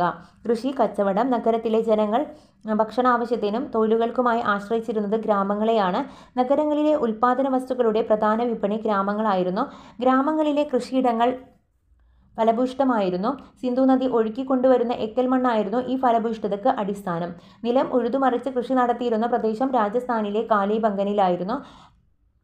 ജലസേചനത്തിന് വേണ്ടി കനാലുകൾ നിർമ്മിച്ചിരുന്നു. കാർഷിക വൃത്തിക്കൊപ്പം മൃഗപരിപാലനവും നിലനിന്നിരുന്നു. കണ്ടാമൃഗത്തിൻ്റെയും ആനയുടെയും കളിമൺ രൂപങ്ങൾ ലഭിച്ചിട്ടുണ്ട്. കാള, കാട്, പന്നി, ചെമ്മരിയാട് എന്നിവയെ വളർത്തിയിരുന്നു. പരുത്തി കൃഷി ചെയ്തിരുന്ന ആദ്യത്തെ ജനത സിന്ധു നദീതട നിവാസികളായിരുന്നു.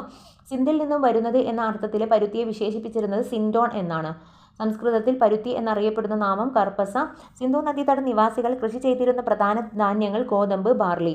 കാർഷിക പുരോഗതി മെച്ചോൽപാദനത്തിനും ധാന്യങ്ങളുടെ സംഭരണത്തിനും വഴിതെളിയിച്ചു. സിന്ധു നദീതട നിവാസികൾ കച്ചവട വിനിമയങ്ങൾക്ക് പണം ഉപയോഗിച്ചിരുന്നില്ല. സംഭരിക്കപ്പെട്ട ഉൽപ്പന്നങ്ങളുടെ കൈമാറ്റത്തിനായിട്ട് കൃത്യമായ അളവുകളും തൂക്കങ്ങളും ഉപയോഗിച്ചിരുന്നു. അളവ് തൂക്ക ഉപകരണങ്ങൾ ഇവിടെ നിന്നും ലഭിച്ചിട്ടുണ്ട്. അളവ് തൂക്ക ആവശ്യങ്ങൾക്കായിട്ട് ഉപയോഗിച്ചിരുന്ന അടിസ്ഥാന സംഖ്യ 16 ആയിരുന്നു. സിന്ധു നദീതട നിവാസികൾക്ക് കച്ചവട ബന്ധമുണ്ടായിരുന്ന മറ്റു നാടുകളാണ് മെസ്സപ്പൊട്ടേമിയ, ഇറാൻ, ബഹ്റൈൻ, മധ്യേഷ്യ. വിദേശ വാണിജ്യത്തിന്റെ ഭാഗമായിട്ട് സിന്ധു നദീതട പ്രദേശങ്ങളിൽ നിന്നും കയറ്റുമതി ചെയ്തിരുന്ന വസ്തുക്കൾ ചിപ്പിയും മുത്തും കൊണ്ടുള്ള ആഭരണങ്ങൾ, ആനക്കൊമ്പ്, ശില്പങ്ങൾ, സുഗന്ധദ്രവ്യങ്ങൾ, ലാപ്പിസ് മസൂലി, ഒരിനം കല്ല്, സ്വർണം തുടങ്ങിയവ. മെസ്സപ്പൊട്ടേമിയയിൽ നിന്നും ലഭിച്ച ലിഖിതങ്ങളിൽ അവർ കച്ചവടം നടത്തിയിരുന്ന മെലൂഹ എന്ന പ്രദേശത്തിനെ പരാമർശിക്കുന്നുണ്ട്. മെലൂഹ ഹാരപ്പയാണെന്ന് ചരിത്രകാരന്മാർ അഭിപ്രായപ്പെടുന്നത്. ഹാരപ്പയിൽ നിന്നും ലഭിച്ച മെസ്സപ്പൊട്ടേമിയൻ മുദ്രകളും ഈ കച്ചവട ബന്ധത്തിന് തെളിവാണ്. സിന്ധു നദീതട മുദ്രകൾ ലഭിച്ച പശ്ചിമേഷ്യൻ നഗരങ്ങളാണ് മെസ്സപ്പൊട്ടേമിയൻ നഗരങ്ങളാണ് ഉർ, സുസ, കിഷ്, ലഗാഷ്, ടെസ്, അസ്മർ. ഹാരപ്പൻ നിർമ്മിതമായ ഭരണി കണ്ടെത്തിയിട്ടുള്ള രാജ്യം ഒമാനാണ്. കടൽ വഴിയുള്ള വാണിജ്യ കേന്ദ്രത്തിൽ ഒന്ന് ലോത്തലായിരുന്നു. കളിമണ്ണിൽ തീർത്ത പായ്ക്കപ്പലിൻ്റെ രൂപങ്ങളും കടൽ വഴിയുള്ള കച്ചവടത്തിൻ്റെ മറ്റൊരു പ്രധാന തെളിവാണ്.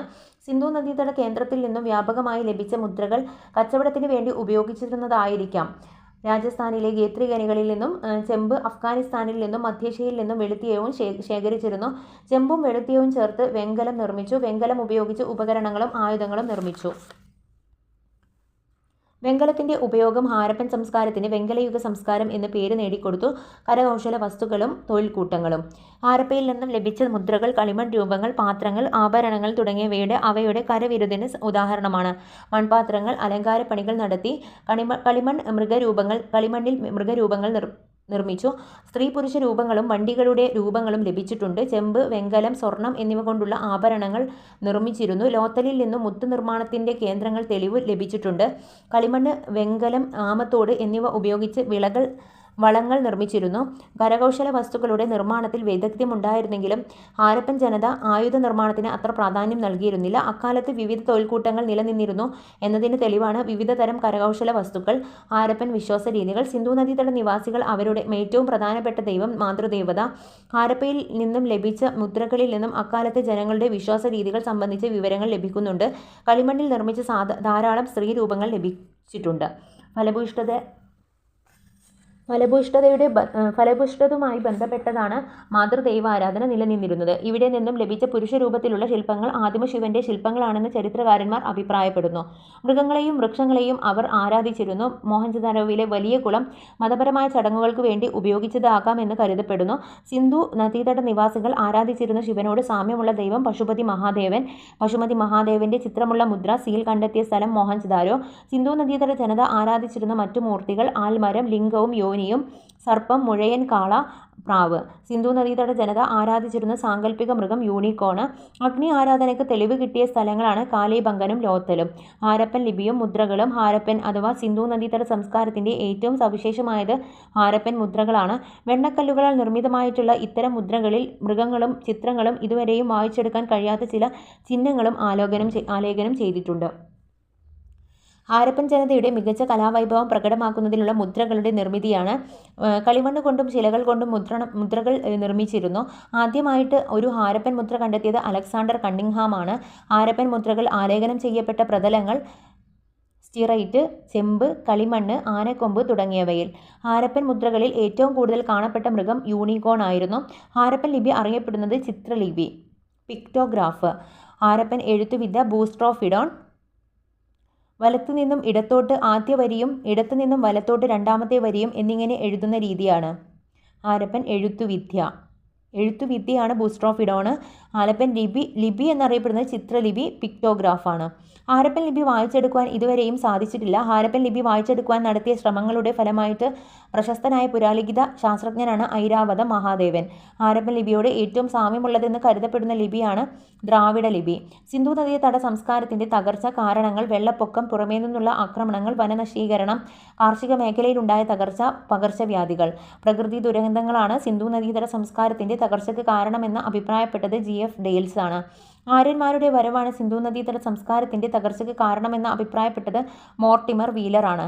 സിന്ധു നദി വഴിമാറി ഒഴുകിയതാണ് സിന്ധു നദീതട സംസ്കാരത്തിൻ്റെ തകർച്ചയ്ക്ക് കാരണമെന്ന് അഭിപ്രായപ്പെട്ടവർ sir John Marshall, H.D. Lambrick, E.J.H. Mackay. Harappan സംസ്കാരം ക്ഷയിച്ചു തുടങ്ങിയത് ഏകദേശം 1700 BCE-ഓടെയാണ്. Archaeological survey of India. ഇന്ത്യയിൽ പുരാവസ്തു പഠനത്തിന്റെ നേതൃത്വം കൊടുത്തത് ആർക്കിയോളജിക്കൽ സർവേ ഓഫ് ഇന്ത്യയാണ്.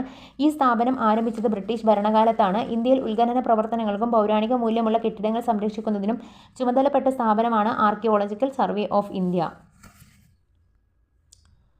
ഇന്ത്യയിൽ പുരാവസ്തു വകുപ്പ് ആരംഭിക്കുവാൻ മുൻകൈയെടുത്ത വൈസ്രോയി കാനിങ് പ്രഭുവാണ്. ആർക്കിയോളജിക്കൽ സർവേ ഓഫ് ഇന്ത്യ സ്ഥാപിക്കപ്പെട്ട വർഷം 1861. ആർക്കിയോളജിക്കൽ സർവേ ഓഫ് ഇന്ത്യയുടെ ആദ്യകാല ആസ്ഥാനം കൽക്കട്ടയായിരുന്നു. ആർക്കിയോളജിക്കൽ സർവേ ഓഫ് ഇന്ത്യയുടെ നിലവിലെ ആസ്ഥാനം ന്യൂഡൽഹി. ആർക്കിയോളജിക്കൽ സർവേ ഓഫ് ഇന്ത്യയുടെ പുതിയ ആസ്ഥാന മന്ദിരം ധരോഹർ ഭവൻ. ആദ്യത്തെ ആർക്കിയോളജിക്കൽ സർവേയറായിട്ട് നിയമിക്കപ്പെട്ട വ്യക്തിയാണ് Alexander Cunningham. Archaeological survey of ഇന്ത്യയുടെ ആദ്യ ഡയറക്ടർ ജനറലാണ് അലക്സാണ്ടർ കണ്ണിങ്ഹാം. പുരാതന വകുപ്പിനെ പുനരുജ്ജീവിപ്പിക്കുകയും പുരാതന സ്മാരക സംരക്ഷണ നിയമം പാസാക്കുകയും ചെയ്ത വൈസ്രോയിയാണ് കഴ്സൺ പ്രഭു. കഴ്സൺ 1902 ആർക്കിയോളജിക്കൽ സർവേ ഓഫ് ഇന്ത്യയുടെ ഡയറക്ടർ ജനറലായിട്ട് നിയമിച്ച വ്യക്തി ജോൺ മാർഷലാണ്. ഹാരപ്പൻ പ്രദേശങ്ങളിൽ ആദ്യമായി ഉത്ഖനനം നടത്തുമ്പോൾ ആർക്കിയോളജിക്കൽ സർവേ ഓഫ് ഇന്ത്യയുടെ ഡയറക്ടർ ജനറൽ ജോൺ മാർഷൽ ആയിരുന്നു. സിന്ധു നാഗരികതയിലെ പ്രധാന കണ്ടെത്തലുകൾ നോക്കാം. നൃത്തം ചെയ്യുന്ന പെൺകുട്ടിയുടെ വെങ്കല പ്രതിമ, മഹാസ്നാനഘട്ടം, പശുപതി മഹാദേവന്റെ മുദ്ര, അസംബ്ലി ഹാള്, പുരോഹിതനെന്ന് കരുതപ്പെടുന്ന താടിക്കാരൻ്റെ പ്രതിമ, ആടിൻ്റെയും എരുമയുടെയും പ്രതിമ, ധാന്യപ്പുരകൾ ഇവയെല്ലാം മോഹൻജദാരോവിൽ നിന്നും കണ്ടെടുത്തിട്ടുള്ളതാണ്. ഇനി ഹാരപ്പയിൽ നിന്നാണെങ്കിൽ ചുട്ടെടുത്ത അടുപ്പ്, ശ്രീലിംഗത്തിൻ്റെ കല്ലിൽ തീർത്ത മാതൃകകൾ, എച്ച് ആകൃതിയിലുള്ള സെമിത്തേരികൾ, പട്ടിമാനിനെ വേട്ടയാടുന്ന രൂപം, 2 നിര വീതമുള്ള 6 ധാന്യപ്പുരകൾ, ചെമ്പു മൂടിയുള്ള രഥം, മാതൃദൈവതയുടെ ശില്പം, തുറമുഖം ലോത്തൽ നിന്നാണ്. വ്യാപാര ഭവനങ്ങളാണെങ്കിൽ Lothal, Persian Gulf seal Lothal, chess board Lothal, കൂട്ട ശവമടക്കിൻ്റെ തെളിവുകൾ ലോത്തൽ. ചെമ്പിൽ നിർമ്മിച്ച നായ ലോത്തൽ, ബട്ടൺ മുദ്ര ലോത്തൽ, മാലിന്യ സംസ്കരണ കേന്ദ്രം ലോത്തൽ, മോഹൻജദാരോ, ചാൻഹുദാരോ, ലോഹ ഫാക്ടറി ലോത്തൽ, ചാൻഹുദാരോ, ചിപ്പി ആഭരണങ്ങൾ നിർമ്മിക്കുന്ന ഫാക്ടറി ചാൻഹുദാരോ, ചെമ്പിലോ വെങ്കലത്തിലോ നിർമ്മിച്ച കാളവണ്ടി ചാൻഹുദാരോ, മഷിക്കുപ്പി ചാൻഹുദാരോ, ഹാരപ്പൻ മുദ്ര രംഗ്പൂർ, ഉഴവുചാൽ പാടങ്ങൾ കാലീബംഗൻ, തീ ആൾത്താരകൾ കാലീബംഗൻ, ചെമ്പിൽ നിർമ്മിച്ച കാളയുടെ രൂപം കാലീബംഗൻ, ചെമ്പിൽ തീർത്ത മഴു രൂപാർ, ചെമ്പിൽ തീർത്ത ആന ദൈമാബാദ്, ചെമ്പിൽ തീർത്ത രഥം ദൈമാബാദ്, മനുഷ്യരുടെ ചിതാഭസ്മം അടക്കം ചെയ്ത പേടകം സുത്കാജൻഡോർ, ജലസംഭരണികൾ ധോളാവീര, ചൂണ്ടുപലക ധോളാവീര, സ്റ്റേഡിയം ധോളാവീര. അപ്പം ഇത്രയുമാണ് നമുക്ക് ഹാരപ്പൻ സംസ്കാരത്തിൽ നിന്നും പഠിക്കാനുള്ളത്. ഇനി അടുത്തതായിട്ട് നമ്മൾ ചൈനീസ് സംസ്കാരമാണ് കേട്ടോ. ചൈനീസ് സംസ്കാരം നോക്കാം.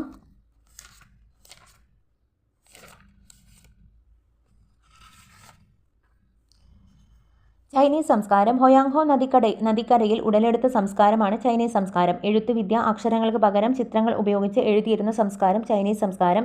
ചൈനീസ് ലിപി രൂപപ്പെട്ട യുഗം വെങ്കല യുഗമാണ്. ശാസ്ത്ര സാങ്കേതിക നേട്ടങ്ങൾ. വെങ്കലത്തിൻ്റെ ഉപയോഗം വ്യാപകമായിരുന്നു. വെങ്കല ശില്പങ്ങൾ നിർമ്മിക്കുന്നതിൽ വിദഗ്ധരായിരുന്നു ചൈനക്കാർ. കാർഷിക പുരോഗതി കൈവരിച്ചു. കച്ചവടത്തിൻ്റെയും കരകൗശല മേഖലകളുടെയും വികാസം. ശാസ്ത്രരംഗത്ത് നേട്ടങ്ങൾ കൈവരിച്ചു. നെയ്ത്ത് വിദ്യ പുരോഗതി പ്രാപിച്ചു. കലണ്ടർ നിർമ്മാണം. ചൈനക്കാർ തയ്യാറാക്കിയ കലണ്ടറിൽ ഒരു വർഷത്തിൽ ആകെ എത്ര ദിനമുണ്ടായിരുന്നു? 365 ദിവസം ഉണ്ടായിരുന്നു. പ്രാചീന ചൈനയിൽ നിലനിന്നിരുന്ന പ്രധാന മതങ്ങളാണ് താവോയിസം, ലാവോൾസയുടേതും, കൺഫ്യൂഷനിസം, കൺഫ്യൂഷ്യസ്. വെടിമരുന്ന്, പേപ്പർ എന്നിവ കണ്ടുപിടിച്ചത് ചൈനക്കാരായിരുന്നു.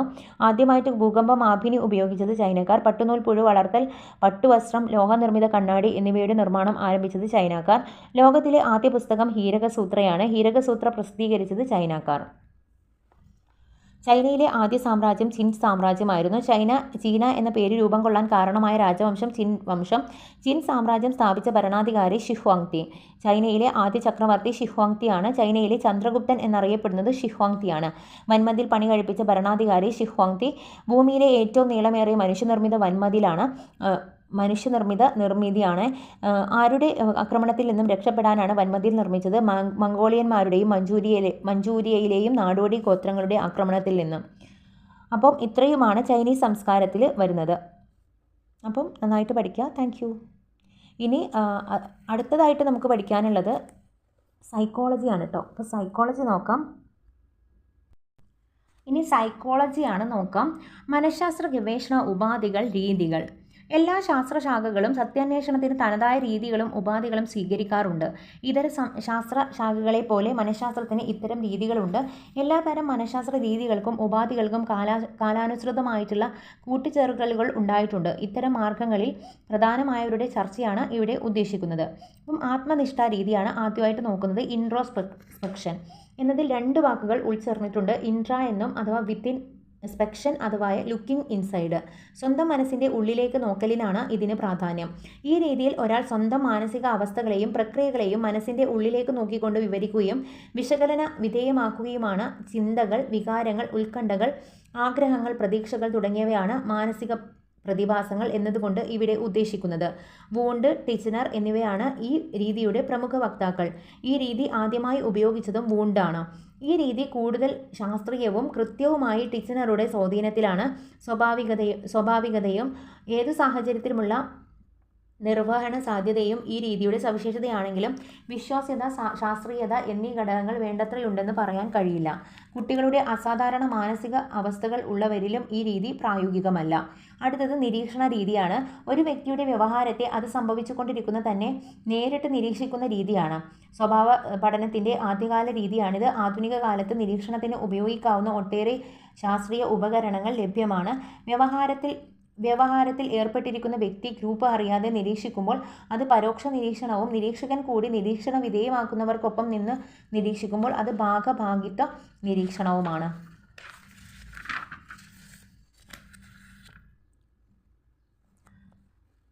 നിരീക്ഷണം ഫലപ്രദമാക്കണമെങ്കിൽ കൃത്യമായ പ്ലാനിംഗ്, ഉപകരണങ്ങളുടെ അഥവാ ക്യാമറ, ടേപ്പ്, വീഡിയോ, പട്ടികകൾ, സ്ക്രീനുകൾ, യുക്തിപരമായ ഉപയോഗം, നിരീക്ഷകൻ്റെ മികച്ച വൈദഗ്ധ്യം, നിരീക്ഷകൻ്റെ സ്വാധീനരാഹിതവും വസ്തുനിഷ്ഠവുമായ സമീപനം, വേഗത്തിലും കൃത്യവുമായും റെക്കോർഡിംഗ് എന്നിവ അനിവാര്യമാണ്. ശേഖരിക്കപ്പെടുന്ന വിവരങ്ങൾ ഉയർന്ന വിശ്വാസ്യത നിരീക്ഷണ രീതിയുടെ മേന്മയാണെങ്കിലും യോഗ്യതയുടെ നിരീക്ഷണങ്ങളുടെയും കുറവും നിരീക്ഷണ പക്ഷപാതവും വിവരങ്ങളുടെ രേഖീകരണത്തിന് വൈഷമ്യം പലപ്പോഴും പ്രശ്നങ്ങൾ സൃഷ്ടിക്കുന്നു. ക്ലാസ് മുറിയിൽ പല സന്ദർഭങ്ങളിലും ഈ രീതി സഹായകരമാണ്. ഇനി അടുത്തത് പരീക്ഷണ രീതിയാണ്. ആദ്യത്തെ മനഃശാസ്ത്ര ലബോറട്ടറി ജർമ്മനിയിൽ 1879 സ്ഥാപിച്ച വില്യം വൂണ്ടാണ് പരീക്ഷണ രീതിക്ക് പ്രചാരം നേടിക്കൊടുത്തത്. മനഃശാസ്ത്രത്തിന് കൂടുതൽ വസ്തുനിഷ്ഠത നേടിക്കൊണ്ട് അതിനെ ഒരു ശാസ്ത്രമാക്കി വികസിപ്പിക്കുന്നതിൽ ഈ രീതി വലിയ പങ്കുവഹിച്ചു. പരീക്ഷണ രീതിയിൽ ഒരു സംഭവം ഉണ്ടാകുന്നതിൻ്റെ വ്യവസ്ഥകളും സാഹചര്യങ്ങളും പരീക്ഷകൻ്റെ നിയന്ത്രണത്തിലായിരിക്കും. പരീക്ഷകന് സാഹചര്യങ്ങളെ വ്യത്യസ്തമാക്കാനും നിരീക്ഷിക്കുവാനും കഴിയും. അടുത്തത് അഭിമുഖമാണ്. ഏതെങ്കിലും ഒരു ലക്ഷ്യത്തെ മുൻനിർത്തി 2 അതിലധികമോ വ്യക്തികൾ നടത്തുന്ന മുഖാമുഖ സംഭാഷണമാണ് അഭിമുഖം. വ്യവഹാരത്തിൻ്റെ വിവിധ മാനങ്ങൾ കണ്ടെത്താനും വ്യക്തമായ ഉത്തരത്തിലേക്ക് നയിക്കുവാനും ചോദക ചോദ്യങ്ങൾ ഉൾപ്പെടുത്തുവാനുമുള്ള ഇൻ്റർവ്യൂ ചെയ്യുന്നയാളിൻ്റെ കഴിവിനെ ആശ്രയിച്ചാണ് അഭിമുഖ വിജയം. അഭിമുഖം പൊതുവെ 2 തരമാണ്. സുഘടിതവും സുഘടിതമല്ലാത്തതുമുണ്ട്. വ്യക്തിത്വ സ്വഭാവ വൈകല്യത്തിനും ചികിത്സയിലും ഏർപ്പെട്ടിരിക്കുന്ന ക്ലിനിക്കൽ സൈക്കോളജിസ്റ്റുകളും പൊതുജനാഭിപ്രായം, വിശ്വാസങ്ങൾ, പൊതുസമൂഹ അഭിപ്രായങ്ങൾ എന്നിവയെക്കുറിച്ച് പഠിക്കുന്ന സാമൂഹ്യ മനഃശാസ്ത്രജ്ഞരും ഈ രീതി കൂടുതലായിട്ട് ഉപയോഗിച്ചു വരുന്നു. സാഹചര്യാനുസൃത ഭേദഗതികൾക്കുള്ള സാധ്യതയും വിശദീകരണ സാധ്യതയുണ്ടെങ്കിലും വിഷയവ്യതിചലനം, സമയനഷ്ടവും കൃത്രിമ സാഹചര്യങ്ങളിലും ചോദ്യകർത്താവിൻ്റെ താൽപ്പര്യങ്ങളും പലപ്പോഴും പരിമിതികളിലാകുന്നു. ഈ സർവേ രീതിയാണ്. ഒരു നിർദ്ദിഷ്ട സാഹചര്യത്തിൽ ഒരു പ്രത്യേക ഗ്രൂപ്പിൽ നിലനിൽക്കുന്ന സ്വഭാവക്രമത്തെ പഠിക്കാൻ വേണ്ടിയിട്ടാണ് ഈ രീതി സഹായകമാണ്. പരീക്ഷണ രീതി പ്രായോഗികമല്ലാത്തിടത്ത് സർവേ രീതി തിരഞ്ഞെടുക്കാം. സ്വാഭാവിക സാഹചര്യങ്ങളിൽ വലിയൊരു ഗ്രൂപ്പിൽ നിന്നുള്ള വിവരശേഖരണമാണ് സർവേ. ആസൂത്രണം, സാമ്പിൾ തിരഞ്ഞെടുക്കൽ, വിവരശേഖരണം, വിവരവിശകലനം, നിഗമനങ്ങളിൽ എത്തിച്ചേരൽ തുടങ്ങിയവ ഈ വിവിധ ഘട്ടങ്ങൾ സർവേയിലുണ്ട്. അടുത്തത് ക്ലിനിക്കൽ മെത്തേഡാണ്. മനോരോഗബാധിതരായവരുടെ രോഗനിർണയത്തിനും ചികിത്സയിലുമാണ് ഇത് അധികവും ഉപയോഗിക്കുക. ക്ലിനിക്കൽ പശ്ചാത്തലത്തിൽ അബ്നോർമൽ വ്യക്തിത്വത്തിന് കണ്ടെത്തുന്നു, വൈദ്യശാസ്ത്ര മാർഗങ്ങളിൽ പരിഹരിക്കുന്നു. ലെറ്റ്നർ വിപ്മറാണ് ഈ ക്ലിനിക്കൽ മനഃശാസ്ത്രവും ക്ലിനിക്കൽ രീതിയും ആദ്യമായി അവതരിപ്പിച്ചത്. പിന്നീട് ഫ്രോയിഡ്, ആഡ്ലർ, യുങ് എന്നിവർ ഇത് ഫലപ്രദമായി ഉപയോഗിച്ചിരുന്നു. സാമൂഹിക ബന്ധ പരിശോധനകൾ. ഗ്രൂപ്പുകളിൽ ഒരു വ്യക്തിയോട് സാമൂഹ്യ ബന്ധത്തിൻ്റെ അളവ് നിശ്ചയിക്കുവാനും അയാളുടെ സ്വീകാര്യതയും അയാളോടുള്ള വിമുഖതയും എത്രമാത്രമാണെന്ന് പരിശോധിക്കുവാനുമുള്ള ഒരു മാർഗമാണ് ജെയൽ മൊറീനോ വികസിപ്പിച്ച സാമൂഹിക ബന്ധ പരിശോധന. അംഗങ്ങളോട് വിവിധ സാഹചര്യങ്ങളിൽ അവരോടൊപ്പം ഉണ്ടാകണമെന്ന് ആഗ്രഹിക്കുന്ന വ്യക്തികളുടെ പേരുകളും ഒഴിവാക്കാൻ ആഗ്രഹിക്കുന്ന വ്യക്തികളുടെ പേരുകളും നിർദ്ദേശിക്കാൻ ആവശ്യപ്പെടുന്നു. സാധാരണഗതിയിൽ സമൂഹങ്ങളിലാണ് ഇത്തരം പഠനം നടത്താറുള്ളത്. ഇനി പ്രക്ഷേപണ രീതിയാണ്. അബോധ മനസ്സിലുള്ള അടിച്ചമർത്തപ്പെട്ട വികാരങ്ങളും ചില പ്രത്യേക സ്വഭാവ സവിശേഷതകളെയും മനസ്സിലാക്കുന്നതിനും അപഗ്രഥിക്കുന്നതിനുമാണ് പ്രക്ഷേപണ രീതികൾ ഉപയോഗപ്പെടുത്തുന്നത്. റോഷ മഷിയോപ്പ് പരീക്ഷ, thematic apperception test, children apperception test, പദസഹചരത്വ പരീക്ഷ, വാക്യപൂർണ്ണ പരീക്ഷ തുടങ്ങിയവ ഇതിനുദാഹരണങ്ങളാണ്. സഞ്ചിത രേഖ നോക്കാം. ഒരു കുട്ടിയെ വ്യക്തമായിട്ട് അറിയാനും പഠിക്കുവാനും ആരംഭം മുതലുള്ള തുടർച്ചയായിട്ടുള്ള സൂക്ഷ്മമായിട്ടുള്ള വിവരങ്ങൾ അനിവാര്യമാണ്. ഇത്തരം വിവരങ്ങൾ ശേഖരിച്ച് രേഖപ്പെടുത്തിയ സമഗ്രമായിട്ടുള്ള ചിത്രം പ്രദാനം ചെയ്യുന്ന റെക്കോർഡുകളായിട്ട് സഞ്ചിത രേഖയെ ഉപയോഗിക്കാം. കാര്യശേഷി, മാനസിക പക്വത, പഠന നേട്ടം, സാമൂഹിക ബോധം, മൂല്യബോധം, വൈകാരിക വികാസം, ആരോഗ്യം, അനാരോഗ്യം, പാഠ്യേതര താൽപ്പര്യങ്ങൾ, പശ്ചാത്തലം, മെച്ചപ്പെടൽ സാധ്യതകൾ തുടങ്ങി ഒട്ടേറെ വിവരങ്ങൾ സഞ്ചിത രേഖയിൽ ഉണ്ടായിരിക്കും. ഉപാഖ്യാന രേഖകൾ കുട്ടികൾക്കുണ്ടാകുന്ന അവിചാരിതമായ പ്രതികരണങ്ങൾ രേഖപ്പെടുത്തുന്നതിന് അനക്ഡോട്ടൽ റെക്കോർഡുകൾ ഉപയോഗിക്കുന്നു. ആകസ്മികമായിട്ടുള്ള പ്രതികരണങ്ങൾ അപ്പോൾ രേഖപ്പെടുത്തി വയ്ക്കുന്നത് വ്യക്തിയുടെ സവിശേഷതകളിലേക്കാണ് വെളിച്ചം വീശുന്നത്. പേര്, സംഭവ വിവരണം, സംഭവ വ്യാഖ്യാനം തുടങ്ങിയവ രേഖപ്പെടുത്തുവാനുള്ള കോളങ്ങൾ ഈ റെക്കോർഡിൽ ഉണ്ടാകും. ചെക്ക് ലിസ്റ്റ് വ്യക്തിത്വ സവിശേഷതകളെ ലളിതമായി ശേഖരിക്കുന്നതിനുള്ള ഉപാധിയാണ് ചെക്ക് ലിസ്റ്റ്. ഒരേ സമയത്ത് ഒന്നിലധികം പേരുടെ വിവരങ്ങൾ ശേഖരിക്കുവാനുള്ള സാധ്യത ചെക്ക് ലിസ്റ്റിൻ്റെ പ്രത്യേകതയാണ്. അടുത്തത് ചോദ്യാവലിയാണ്. ചോദ്യാവലി ദത്തശേഖരണത്തിന് വ്യാപകമായിട്ടുള്ള ഉപയോഗപ്പെടുത്തുന്ന ഒന്നാണ് ചോദ്യാവലി. താരതമ്യേന പ്രയാസരഹിതവും വേഗതയും സമയലാഭവും പ്രദാനം ചെയ്യുന്നവയുമായിട്ടുള്ള ഉപാധിയാണിത്. ക്ലോസ്ഡ് എൻഡഡ് ചോദ്യാവലി, ഓപ്പൺ എൻഡഡ് ചോദ്യാവലി എന്നിങ്ങനെ 2 തരമുണ്ട്. ആദ്യത്തേതിൽ പ്രതികരിക്കുന്നയാൾ ഇഷ്ടമുള്ള ഉത്തരം തിരഞ്ഞെടുത്താൽ മതി. ക്ലോസ്ഡ് എൻഡഡിൽ അങ്ങനെയാണ്. ആദ്യത്തേതിൽ പ്രതികരിക്കുന്നയാൾ ഇഷ്ടമുള്ള ഉത്തരം തിരഞ്ഞെടുത്താൽ മതി. ഉത്തരം നൽകേണ്ടയാൾ നൽകാൻ ആഗ്രഹിച്ചിട്ടുള്ള ഉത്തരത്തെ ലഭ്യമായ ഉത്തരങ്ങൾ ഉൾക്കൊള്ളിക്കുന്നുണ്ടോ എന്ന് അതിൻ്റെ ഒരു പ്രശ്നമാണ്. രണ്ടാമത്തേത് തുടർന്ന ചോദ്യങ്ങളാണ്. പ്രതികരിക്കുന്നയാളിന് തനിക്കിഷ്ടമുള്ള ഉത്തരം നൽകാം. തിരഞ്ഞെടുക്കുന്ന തിരഞ്ഞെടുക്കാൻ ഉത്തരങ്ങൾ നൽകിയിട്ടുണ്ടാകില്ല. സാമൂഹ്യ സ്വീകാര്യത പ്രതികരണങ്ങളെ സ്വാധീനിക്കുന്നത് ചോദ്യാവലിയുടെ വലിയ പരിമിതിയാകാം. ഇനി അടുത്തത് റേറ്റിംഗ് സ്കെയിലാണ്. ഒരു സാഹചര്യത്തെയോ വസ്തുതയെയോ കുറിച്ച് സ്വഭാവ സവിശേഷതകളെക്കുറിച്ചുള്ള വിലയിരുത്തലിൻ്റെ പ്രകാശനമാണ് ഇതിനുള്ളത്.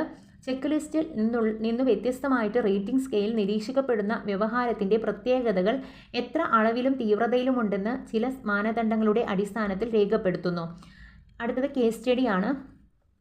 ഒരു വ്യക്തിയുടെ പ്രശ്നങ്ങളെ നാനാവിധത്തിലുള്ള ലഭ്യമായിട്ടുള്ള വസ്തുക്കൾ ശേഖരിച്ച് സമഗ്രമായി പഠിക്കുന്ന രീതിയാണിത്. മനഃശാസ്ത്രത്തിൻ്റെ ഒട്ടുമിക്ക ശാഖകളും കേസ് സ്റ്റഡി പ്രയോജനപ്പെടുത്താറുണ്ട്. ക്ലിനിക്കൽ സൈക്കോളജി, വിദ്യാഭ്യാസ മനഃശാസ്ത്രം, കൊഗ്നിറ്റീവ് സൈക്കോളജി, ഒക്യുപേഷണൽ സൈക്കോളജി തുടങ്ങിയ മേഖലകളിലെല്ലാം കേസ് സ്റ്റഡി ഫലപ്രദമായി ഏറ്റെടുത്തു വരുന്നു. ഈ പ്രത്യേക കേസിൻ്റെ ആഴത്തിലുള്ള പഠനമാണിവിടെ ഊന്നൽ. ഒരു നിശ്ചിത പഠന സമീപനമാണ് ഇതിനുള്ളത്. സ്ഥാപനം കേസ് അതിസൂക്ഷ്മമായി അപഗ്രഥിക്കുന്നു. ഒട്ടേറെ പഠന രീതികളെ പ്രയോജനപ്പെടുത്തുന്ന കേസ് സ്റ്റഡിക്ക് ഹോളിസ്റ്റിക് സമീപനമാണുള്ളത്. ശരിയായ വിശകലനത്തിൽ നിന്നും പ്രശ്നപരിഹാരത്തിലേക്കും ചികിത്സയിലേക്കും എത്താൻ കഴിയുന്നു എന്നതാണ് ശ്രദ്ധേയമാണ്. കേസ് തിരഞ്ഞെടുക്കൽ, പരികൽപ്പന, രൂപപ്പെടുത്തൽ, സ്ഥിതിവിവരണം, വിവരശേഖരണം, സമന്വയിപ്പിക്കൽ, പരിഹാരമാർഗങ്ങൾ, കേസ് റിപ്പോർട്ട് തയ്യാറാക്കൽ തുടങ്ങിയ ഒട്ടേറെ ഘട്ടങ്ങൾ ഇതിനുണ്ട്.